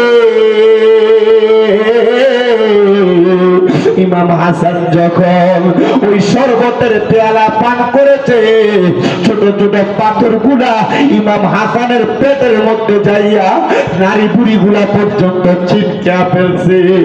আস-সাওয়ারিকুল মুখরিকার মধ্যে লিখতেছে ইমাম হাসান যখন ওই বিষক্রিয়ালয় পাথরের গুড়ার আঘাতে যখন মাটিতে চক্কর মেরে পড়ে যায় ইমাম হাসান না না কইয়া একটা জোরে চিল্লানি মারছে। দুনিয়ার মানুষ, ও পর্দার অন্তরালের মা, ও হোমনালিপুরের বাবা, একটু ব্যথা পাইলে পায়ের মধ্যে উষ্টা খাইলে আল্লাহ গো মাগ গো আমরা চিল্লানি মারি। কেমন ভালো নানারে বাসতো মুহাম্মদ রাসূলুল্লাহর তারা বাসতো, নানা গো কইয়া চিল্লানি মারছে। ইমাম হুসাইন পাশের একটা জায়গায় থাকা অবস্থায় মালিক ইবনে মারওয়ান নামক একটা লোকরে ডাক দিয়া কয়, কোথায় জানি আমার প্রাণের বড় ভাই ইমাম হাসান ব্যথা পাইয়া নানা গো কইয়া চিল্লানি মারছে। আরে না, তোমার ভাই না, অন্য কেউ চিল্লানি মারতে পারে। কয় না, দুনিয়ার জমিনের ভিতরে নানারে এর চাইতে বেশি আর কেউ ভালোবাসে না। আমার ভাই নানা বইলা চিৎকার করছে। ইমাম হুসাইন দৌড়ে মালিক ইবনে মারওয়ান রে লইয়া ইমাম হাসানের কাছে আইসা দেখতেছে ইমাম হাসান তরোয়াল ভর্তি খন্দর লইয়া মাটির মধ্যে মরুভূমিতে গড়াগড়ি খাইতেছে। ইমাম হুসাইন বারবার জিগায়, ও ভাই, কে আপনারে বিষ পান করাইছে, কে শাহাদাত করছে, একবার আমার নামটা বইলা দেন, আমি আমার তরবারি দিয়া তার কটটা আলাদা করে দিব। ইমাম হাসান বলেছে, ইন্নাল্লাহা মা'আস সাবিরিন, নিশ্চয় ধৈর্য ধারণকারীর সাথে আল্লাহ আছে। হায়রে ইমাম হাসান আপনার শহীদ করে দিল, তবু আপনি ধৈর্যের বাণী শোনান, কারণটা কি? বলে অন্য কোনো কারণ না, অন্য কোনো কারণ না, কারণ কারণ আমি জানি এইগুলা আমার এখন শাহাদাত করছে, আমার নানার উম্মতেরা দুনিয়াতে থাকবে, আমার নানার উম্মতের তারা আঘাত করবে, নানার উম্মত ইমানি পরীক্ষা দেওয়ার জন্য তারা যুগ যুগ করে বেঁচে থাকবে। একজন লেখক ইমাম হাসান আর হুসাইনের ওই সময়ের কথোপকথনটা সুরে সুরে লিখতেছে, আরে ও ভাই কবে একেবার শুনি ওরে কে তোমারে খাওয়াইলো জহর নবীজির পরানি রে বাইরে আমার সোনার চন্দ্রমণি আকাশ কান্দে বাতাস কান্দে কান্দে দরিয়ার পানি ওরে দুই পুত্র রাইয়া কান্দে জান্নাতে ফাতেমা জননী রে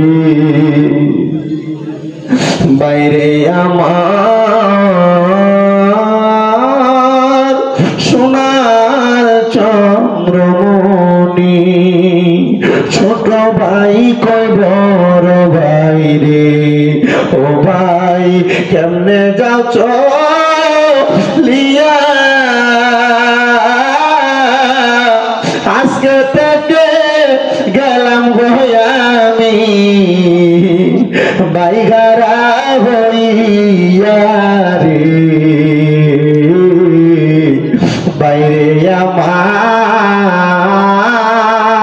সোনার চন্দ্রমণি আল্লাহ বলে ও জিবরাইল জিবরাইল যাও না রে চলিয়া ওরে ৭০,০০০ ফেরেশতা জানাজার লাগি ইয়ারে বাইরে আমার সোনার চন্দ্রমণি ও ভাই কবে একবার শুনি কে তোমারে খাওয়াইলো জহর নবীজির পরানি রে বাইরে আমার সোনা চন্দ্রমণি হে আলিপুর কাদরিয়া মাদ্রাসা তিনখানার মাহফিলের বাবারা ইমাম হাসান যখন বিদায় হইয়া চইলা যায় ইমাম হুসাইনের কাছে দুনিয়ার কোন চাহিদা প্রকাশ করে নাই, ডাক দিয়া কয় ভাইজান আমি আপনার কাছে দুইটা আবদার কইরা যায় ওসিয়ত কইরা যায়। ইমাম হুসাইন ডাক দিয়া কয় বড় ভাই ইমাম হাসান কি ওসিয়ত করবা, তাড়াতাড়ি ওসিয়ত করো না।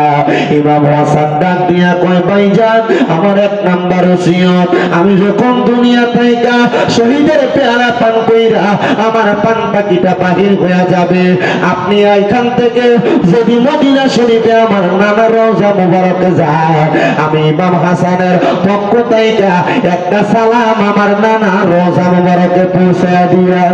২ নাম্বার ও বড় ভাই গো আপনি আমার আরেকটা আবদার রাখবেন, আমার কলিজার টুকরা সন্তান ইমাম কাসেম আপনার দিয়া গেলাম, আমার সন্তান ইমাম কাসেম আপনি কারবালার যুদ্ধে যাওয়ার আগে আপনার আগে রওনা করবে। ইমাম কাসেমের কাছে এমন একটা পত্রনামা লিখে দিয়ে গেলাম, এই পত্রনামাটা আপনি ইমাম কাসেমের কাছ থেকে যুদ্ধে রওনা দেওয়ার সময় আপনি লিপিবদ্ধ করে পইরা আমার ওসিয়তটা পালন করবেন। এবার বুঝেন নবীর বংশধররা ওসিয়তের ব্যাপারে কত সুন্দর কথা বলে গেছে, বলে আমরাও আমাদের বংশের মুরব্বীদের ওসিয়ত পালন করার দরকার আছে না নাই? জবান খুলে জন্য একটা তাকবীর হবে, নারায়ে তাকবীর, আল্লাহু আকবার, নারায়ে রিসালাত, নারায়ে রিসালাত, জনাব ডক্টর শহীদুল্লাহ সাহেবের আগমন এই মাহফিলের পক্ষ থেকে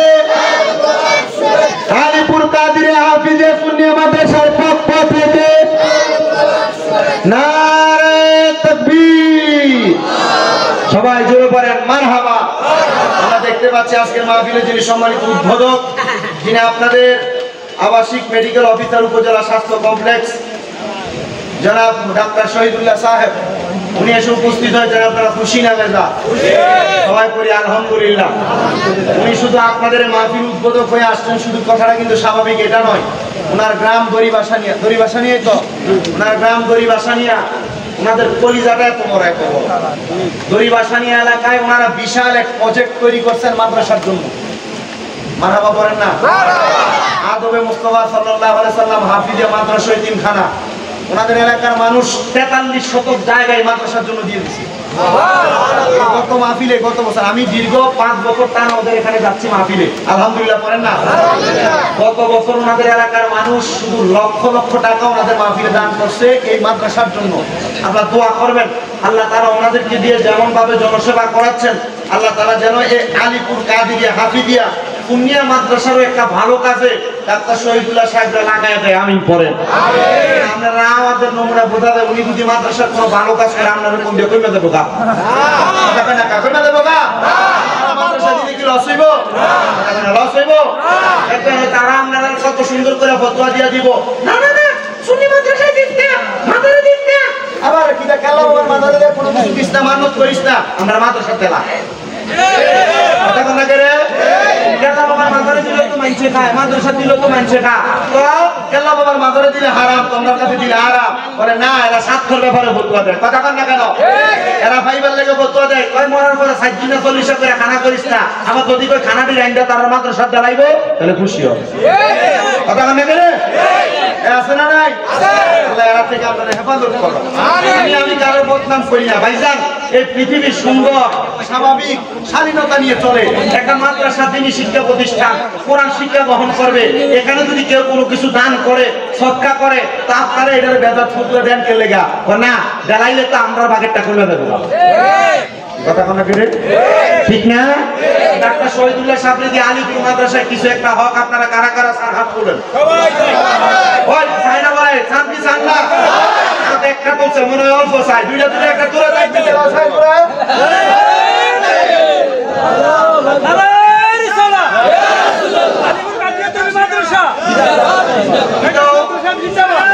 আপনারা কি তাইর উপরে আমাদের ঘুমাই গেছেন গা? তকিরা করে তকিরা ফেরে নেয়।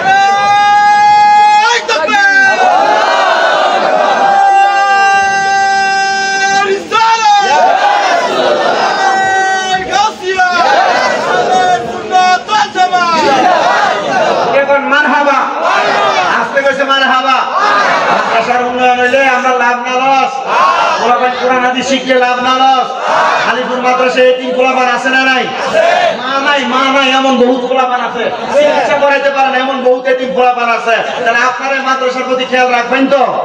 আমি আগে কালেকশন করছি, ওখানে কোনো কালেকশন আমি করতাম না। আমি কই হইছি আগে একটু মহাব্বতে একটা আমার সাথে মাদ্রাসার একটা সুন্দর সঙ্গীত কোরআন হাদিস শিখাইলে কি লাভ, একটু মহাব্বতে বলেন। কোরআন শিখাও ছেলে মেয়েকে ওহে মুসলমান, কোরআন শিখাও ছেলে মেয়েকে ওহে মুসলমান, জানে কবরের সময় তোমার হইবে রে আসান। বলেন জানে কবরের হইবে রে আসান। বলেন কোরআন শিখাও ছেলে মেয়েকে ওহে মুসলমান, কোরআন শিখাও ছেলে মেয়েকে ওহে মুসলমান, জানে কবরের সময় তোমার হইবে রে আসান। বলেন জানে কবরের সময় তোমার হইবে রে আসান। একটি ছেলে আলেম বলে আরে পড়বে কোরআন মৃত্যু কালে, আইরে দূর হবে বিয়া তবে শয়তান থাকবে রে ঈমান, জানে কবরের সময় তোমার হইবে রে আসান। পর জানে কবরের সময় তোমার হইবে রে আসান। ওরে একটি মেয়ে আলেমা বলে ওরে পড়বে কোরআন মৃত্যু কালে, আইরে দূর হবে বিয়া তবে শয়তান থাকবে রে ঈমান, জানে কবরের সময় তোমার হইবে রে আসান। বলেন কোরআন শিখাও ছেলে মেয়েকে ওহে মুসলমান, কোরআন শিখাও ছেলে মেয়েকে ওহে মুসলমান জান কবরের সময় তোমার হইবে রে আসান। আল্লাহ তাআলা প্রত্যেকের সন্তানকে আল্লাহ তাআলার কোরআন নবীর হাদিস শিখানোর তৌফিক দান করুন, জোরে পড়েন আমিন। বাবাজিরা কোরআন হাদিস শিখলে লস হবে না। বলে হুজুর আমি ডাক্তার বানাইতাম, বানাও অসুবিধা নাই, আগে কোরআন শিখাও ডাক্তার হইতে পারবে। হুজুর আমি ম্যাজিস্ট্রেট বানাইতাম, বানাও অসুবিধা নাই, কোরআনটা শিখিয়ে দাও যেন মরার পর কবরের সামনে যায় তোমার জন্য দোয়া করতে পারে। আসেন আমার ওয়াদের দিকে চলে যাই বাবারা। মাহফিলের প্রধান বক্তা পীর মুফতি গিয়াসউদ্দিন আত-তাহিরি হুজুর আসার আগ পর্যন্ত আমি আমার বয়ানের কারবালার ইতি টানবো, একটু চেষ্টা করবেন মনোযোগের সাথে শুনতে। হযরত ইমাম হাসান বলছে আমার সন্তানের গলার মধ্যে একটা সুন্দর মাদুরি দেওয়া, আপনি সেটা খুইলা আমার ওসিয়ত পূরণ করে দিবেন। ইমাম হুসাইন এই কথা শোনার সাথে সাথে ওনার কোল মুবারকে ইমাম হাসান শাহাদাত বরণ করলেন। আরে আমার বাবা, ইমাম হাসানের দাফন শেষ, ইমাম হুসাইন কারবালার ময়দানে যায় নাই এখনো পর্যন্ত।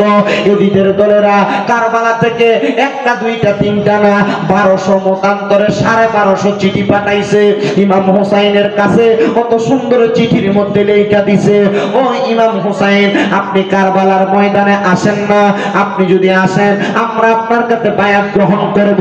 ইমাম হুসাইন একা কোনো সিদ্ধান্ত নিতেন না, নবীর সাহাবায়ে কেরাম আছে, নবীর সহচর আছে, তাদেরকে সামনে নিয়ে ইমাম হুসাইন কই দেখো তারা আমারে কুফায় আহ্বান জানায়।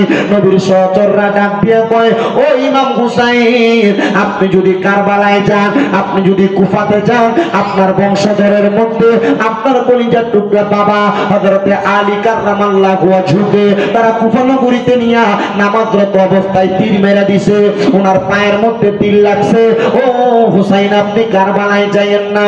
ইমাম হুসাইনকে সর্বশেষ 1250 নাম্বার চিঠির মধ্যে লেখছে, হুসাইন আপনি যদি কারবালাতে না আসেন, আমাদেরকে বায়াত না করা, তাইলে আমরা আপনার নানার কাছে ময়দানে মাশরে নালিশ করে দিব। ও নবীজি আপনার নাতিকে বায়াত দেওয়ার জন্য আমাদের কাছে ডাকছিলাম, আপনার নাতি বায়াত দেয় নাই। ও হোমনা আলীপুরের বাবারা যারা এখনো বায়াত গ্রহণ করো নাই, পীরের হাত ধরো নাই, এখনো সময় আছে বায়াতে রাসূল গ্রহণ করো। বলে হুজুর কেন? কারণ বায়াতে রাসূল নাজাত পাওয়ার রাস্তা। তারা পীর দর্শন হক্কানি পীরের হাতে হাত রাখছেন, বায়াত নিছেন, আপনারা নাজাত পেয়ে যাবেন। তবে সাবধান, পীরের আদেশ মানা লাগবে। পীরের কাছে মুরিদ হইছেন, পীরের আদেশ মানেন না, পীরের সঙ্গে বেয়াদবি করেন, পীরের হুকুম মাইনা চলেন না। পীর নামাজ পড়তে কয় আপনি পড়েন না, পীর রোজা রাখতে কয় আপনি রাখেন না, পীর যাকাত দিতে কয় আপনি দেন না, পীর মানুষকে সম্মান করতে কয় আপনি করেন না, পীর বলে সিগারেট খাও না আপনি বেশি করে খান, পীর বলে খারাপ পথে যাও না আপনি বেশি করে যান। আল্লাহর কসম, আল্লাহর কসম, হক্কানি পীর আপনারা নামাজের কথা বলবে, হক্কানি পীর রোজার কথা বলবে, হক্কানি পীর হজ যাকাত দান সদকার কথা বলবে।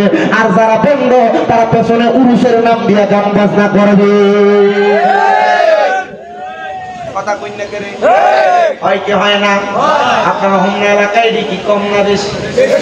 সালামপুর এলাকায় কম না বেশি? এটার সাইডে কম না বেশি? আল্লাহর কসম মনে রাখবেন, যারা পেছন এলাকায় উরুস মোবারক আর বেরিয়ে দেন না গান বাজনা করে, এরা বন্ধ। এদের সঙ্গে সুন্নিদের কোনো সম্পর্ক নাই, এদের কারণে সুন্নিদের বদনাম হয়। বেরিয়ে দিয়া গান বাজাইতে কোনো পীর মাসায়েখ বলে নাই। আর যদি কয় ওই পীর বসে, ওই পীর তালাক, এমন পীর কেউ ধরলে তারা তালাক দাও। হক্কানি পীর আপনারা নামাজ শিখাবে, রোজা শিখাবে, হজ শিখাবে, দান সদকা শিখাবে, হালাল পথ শিখাইবো। আপনারা সেই পথে চলার চেষ্টা করবেন, বায়াতে রাসূল গ্রহণ করবেন যারা এখনো করেন নাই। ও মুসলমান ইমানদারেরা, আরেকটা কথা সহজভাবে বলে দিয়ে যাই। আপনারা স্বাভাবিক অনেকে বলে দেয় মা বাপ থাকতে কেন পীর ধরবো? ও বাবা, মা বাবা আপনার দুনিয়া দেখায়, হক্কানি পীর আপনারা আখিরাত দেখায়। এই জন্য আপনি একজন পীরের হাতে হাত রাখবেন। আসেন ওয়াজের ধারাবাহিকতা রক্ষা করি বন্ধুরা। ইমাম হুসাইন রাদিয়াল্লাহু তাআলা আনহু কয় তারা যে আমারে বলতে আমার নানার কাছে বলে দিবে, তাইলে আমি এখন তাদের দাওয়াতে যাব। এমন টাইমে ইমাম হুসাইনের পেছন থেকে ডাক দিয়া কয়, ও ভাই, ইমাম মুসলিম বিন আকিল ডাক দিয়া কয় আপনি একা কারবালাতে যায়েন না, আমি কারবালাতে রওনা করি। কারবালার পরিবেশটা আগে বুঝি, যদি দেখি কারবালার অবস্থা ভালো, আমি আপনার চিঠি লিখবো, ওই চিঠি পাই আপনি কারবালাতে আসবেন। ইমাম মুসলিম বিন আকিল রওনা করতেন। এমন টাইমে ইমাম মুসলিম বিন আকিল বলে, আমি দেখলাম আমার পেছন থেকে কে যেন যেন টাইনা ধরছে। আমি আমার ঘাটটা ঘুরে দেখলাম আমার ছোট ছোট দুইটা বাচ্চা, হযরত মুহাম্মদ এবং হযরত ইব্রাহিম।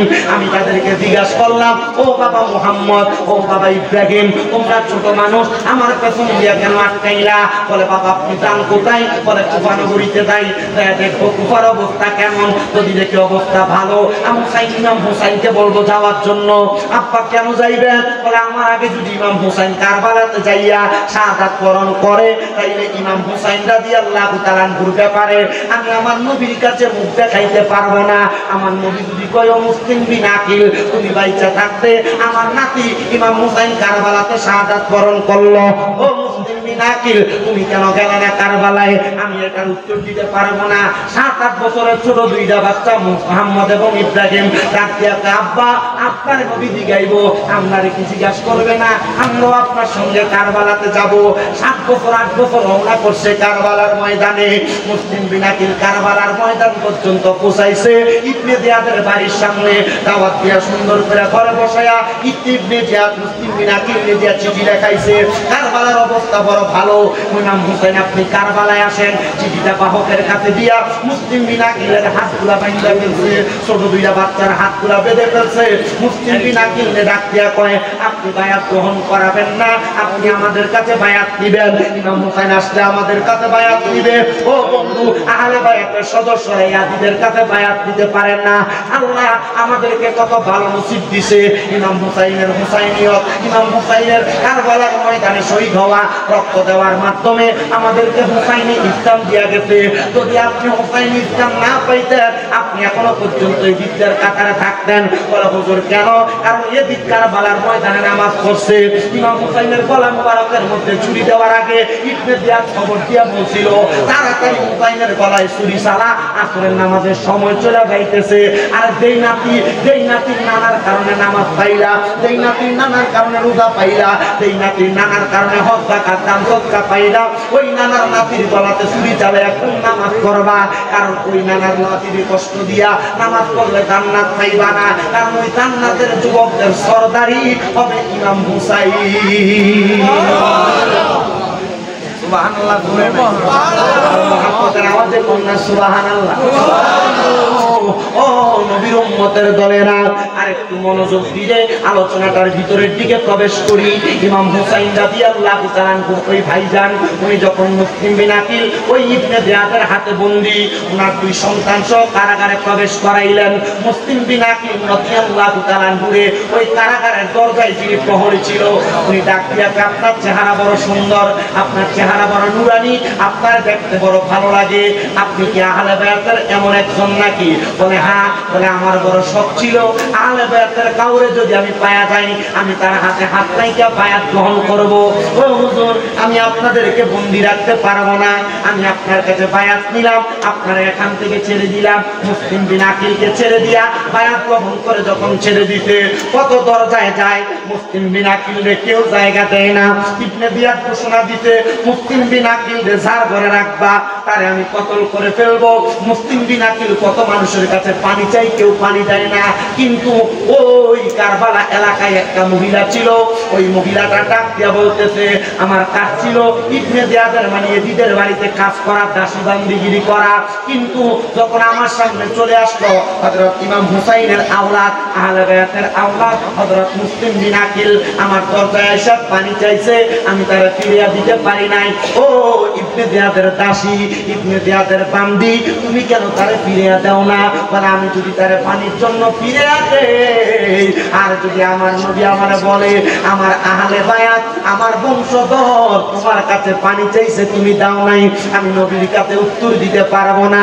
এই জন্য আমি ওনাকে পানি দিলাম। উনি পানি পান করার পরে আমাকে বললেন, কিছুক্ষণ আমারে আশ্রয় দেওয়া যাবে? আমি তারে আমার ঘরে আশ্রয় দিলাম। ও বন্ধুরা, ইবনে জিয়াদ চারদিকে খবর লাগিয়ে দিতে, কোথায় রে মুসলিম বিন আকিল, কোথায় পালাইছে, কার ঘরে পালাইছে? মুসলিম বিন আকিল কি তোমাদের কাছে আছে? সবাই বলে, না আমাদের কাছে নাই। কিন্তু মুসলিম বিন আকিল ওই মহিলার ঘরের মধ্যে থাইকা ইসলামের দাওয়াত দেয়, নবীর প্রেমের দাওয়াত দেয়। কেউ কোনো খবর জানে না, ইবনে জিয়াদের কাছে কেউ যায় না, সব মুসলিম বিন আকিল আহলে বায়াতের সদস্যর কাছে যায়। আইরে বাবা, হযরত ইমাম মুসলিম বিন আকিল যখন দাওয়াত দেয় একটা গুপ্তচর ইয়াদিদ বাহিনী লাগিয়ে দিতে, ওই গুপ্তচরটা হাতের মধ্যে তসবিহ নিয়া আরেক হাতের মধ্যে এক পোটলা দিরহাম নিয়া সুবহানাল্লাহ জিকির করতে করতে মসজিদে ঢুকছে। ওই ঢুকছে সুবহানাল্লাহ জিকির করতে করতে মসজিদে ঢুকছে। একদিন, দুই দিন, তিন দিন, 7 দিন পর্যন্ত মসজিদে জিকির করে। একজন আইসা জিজ্ঞাসা করে, ও আল্লাহর বান্দা, হাতের মধ্যে একটা পুটলি আর একটা তাসবিহ নিয়া মসজিদে আজকে 7 দিন জিকির করেন, বাড়ি কোথায়, কাজ কি? বলে আমার বাড়ি বড় বহুদূর। আমি খবর পাইলাম কুফা নগরীতে মুসলিম বিন আকিল আহলে বায়াতের সদস্যর আগমন হয়েছে, তোমরা কি আমারে খবর দিতে পারবানি? বলে হ্যাঁ, খবর দিতে পারবো, খবর দিতে পারবো। তবে যদি খবর দাও তাহলে আমার কাছে 300 দিরহাম আছে, এগুলো আমি আহলে বায়াতের হাতে তুইলা দিয়া আমি বায়াত গ্রহণ করতাম। হাদিয়া দিয়া বায়াত গ্রহণ করবে। আসলে হাদিয়া দিয়া বায়াত গ্রহণ করবে না, নবীর বংশের সঙ্গে প্রতারণা করবে। মুসলিম বিন আকিলের কাছে এবার তারে নিয়ে যাওয়া হইল। সে মুসলিম বিন আকিলের দরবারে যা কথা হইতো এগুলো এদিদের কাছে আদান প্রদান করত। বন্ধু ইবনে জিয়াদ মুসলিম বিন আকিলের কাছে 10 জন ব্যক্তি পাঠাইছে, খবর দিয়া বলে, মুসলিম বিন আকিল আপনি তাড়াতাড়ি চলেন, ইবনে জিয়াদ আপনার সঙ্গে সমঝোতা করবে। এই কথা বইলা ঘর থেকে বের করছে, বের করে হাতের তরবারিটা নিয়ে গেছে। ডাক দিয়া কই, মুসলিম বিন আকিল আপনি রওনা করেন। ওনারে ঘোড়ার পিঠে চড়ায়া মুসলিম বিন আকিল ইবনে জিয়াদের বড় বিল্ডিং এর ছাদে উঠায়া ইবনে জিয়াদ ওই ইমাম মুসলিম বিন আকিলের গর্দানটার মধ্যে ধইরা গর্দান ডাইরেক্ট আলাদা করে ফেলছে। আর ঘোষণা দিছে, এই কুফা নগরীতে কোন মানুষ যদি নবীর বংশরে মুহাব্বত করে, নবীর বংশের কাছে বায়াত নেয়, নবীর বংশের কাছে তারা যদি বায়াত নেয়, ওই ব্যক্তির গর্দান মুসলিম বিন আকিলের মতো কতল করা হবে। ছোট ছোট 2টা বাচ্চারা আবার জেলখানার মধ্যে ঢুকাইছে। ছোট বাচ্চা 2টা এমন ভাবে কান্দে, ওই ছোট বাচ্চাগুলা রাত্র যখন হয়ে গেছে, জেলখানার ওই আহলে বায়াতের প্রেমিক প্রহরীটা আবার বাচ্চাদেরকে ছাইরা দিছে। দেওয়ার সময় ওনার হাতের একটা আংটি ওই ছোট 2টা বাচ্চার হাতে দিয়া বলছে, তোমরা এখান থেকে একবারে বরাবর পশ্চিমে যাইবা, সেখান থেকে আজকে একটা কাফেলা কুফা নগরী থেকে মদিনার উদ্দেশ্যে যাবে, তোমরা তাদের সঙ্গে তাড়াতাড়ি মদিনাতে চইলা যাইবা, নবীর নাজিরে খবর দিবা তারা যেন কারবালাতে না আসে। কারবালায় আসলে ইবনে জিয়াদ তাদের সঙ্গে বেঈমানি করবে। হায়রে বাবা, ওই ইমাম হুসাইন রাদিয়াল্লাহু তাআলা আনহু, হাসান রাদিয়াল্লাহু তাআলা আনহু মদিনা শরীফের পাশে যেই ঘরে বসবাস করত, আমার নবীজির কন্যা খাতুনে জান্নাত মা ফাতেমা যেই ঘরে বসবাস করত, অল্প কিছুদিন হয় আমি ওই মা ফাতেমার ঘরটারে নিজে দেয়া ধরছি। আমি ধইরা মা ফাতেমার ঘরের মাটিগুলা আমার চোখে লাগাইছি, আমার মুখে লাগাইছি, আমার গায়ের মধ্যে মাখছি। আমি চিন্তা করছি রে, খাতুনে জান্নাত মা ফাতেমা তুজ-জোহরা এই ঘরের মধ্যে বসবাস করতেন। ধরে কোন মারহাবা নারে তাকবীর, নারে রিসালাত, নারে রিসালাত। পীর মুফতি গিয়াসউদ্দিন আত্তাই হুজুরের আগমন।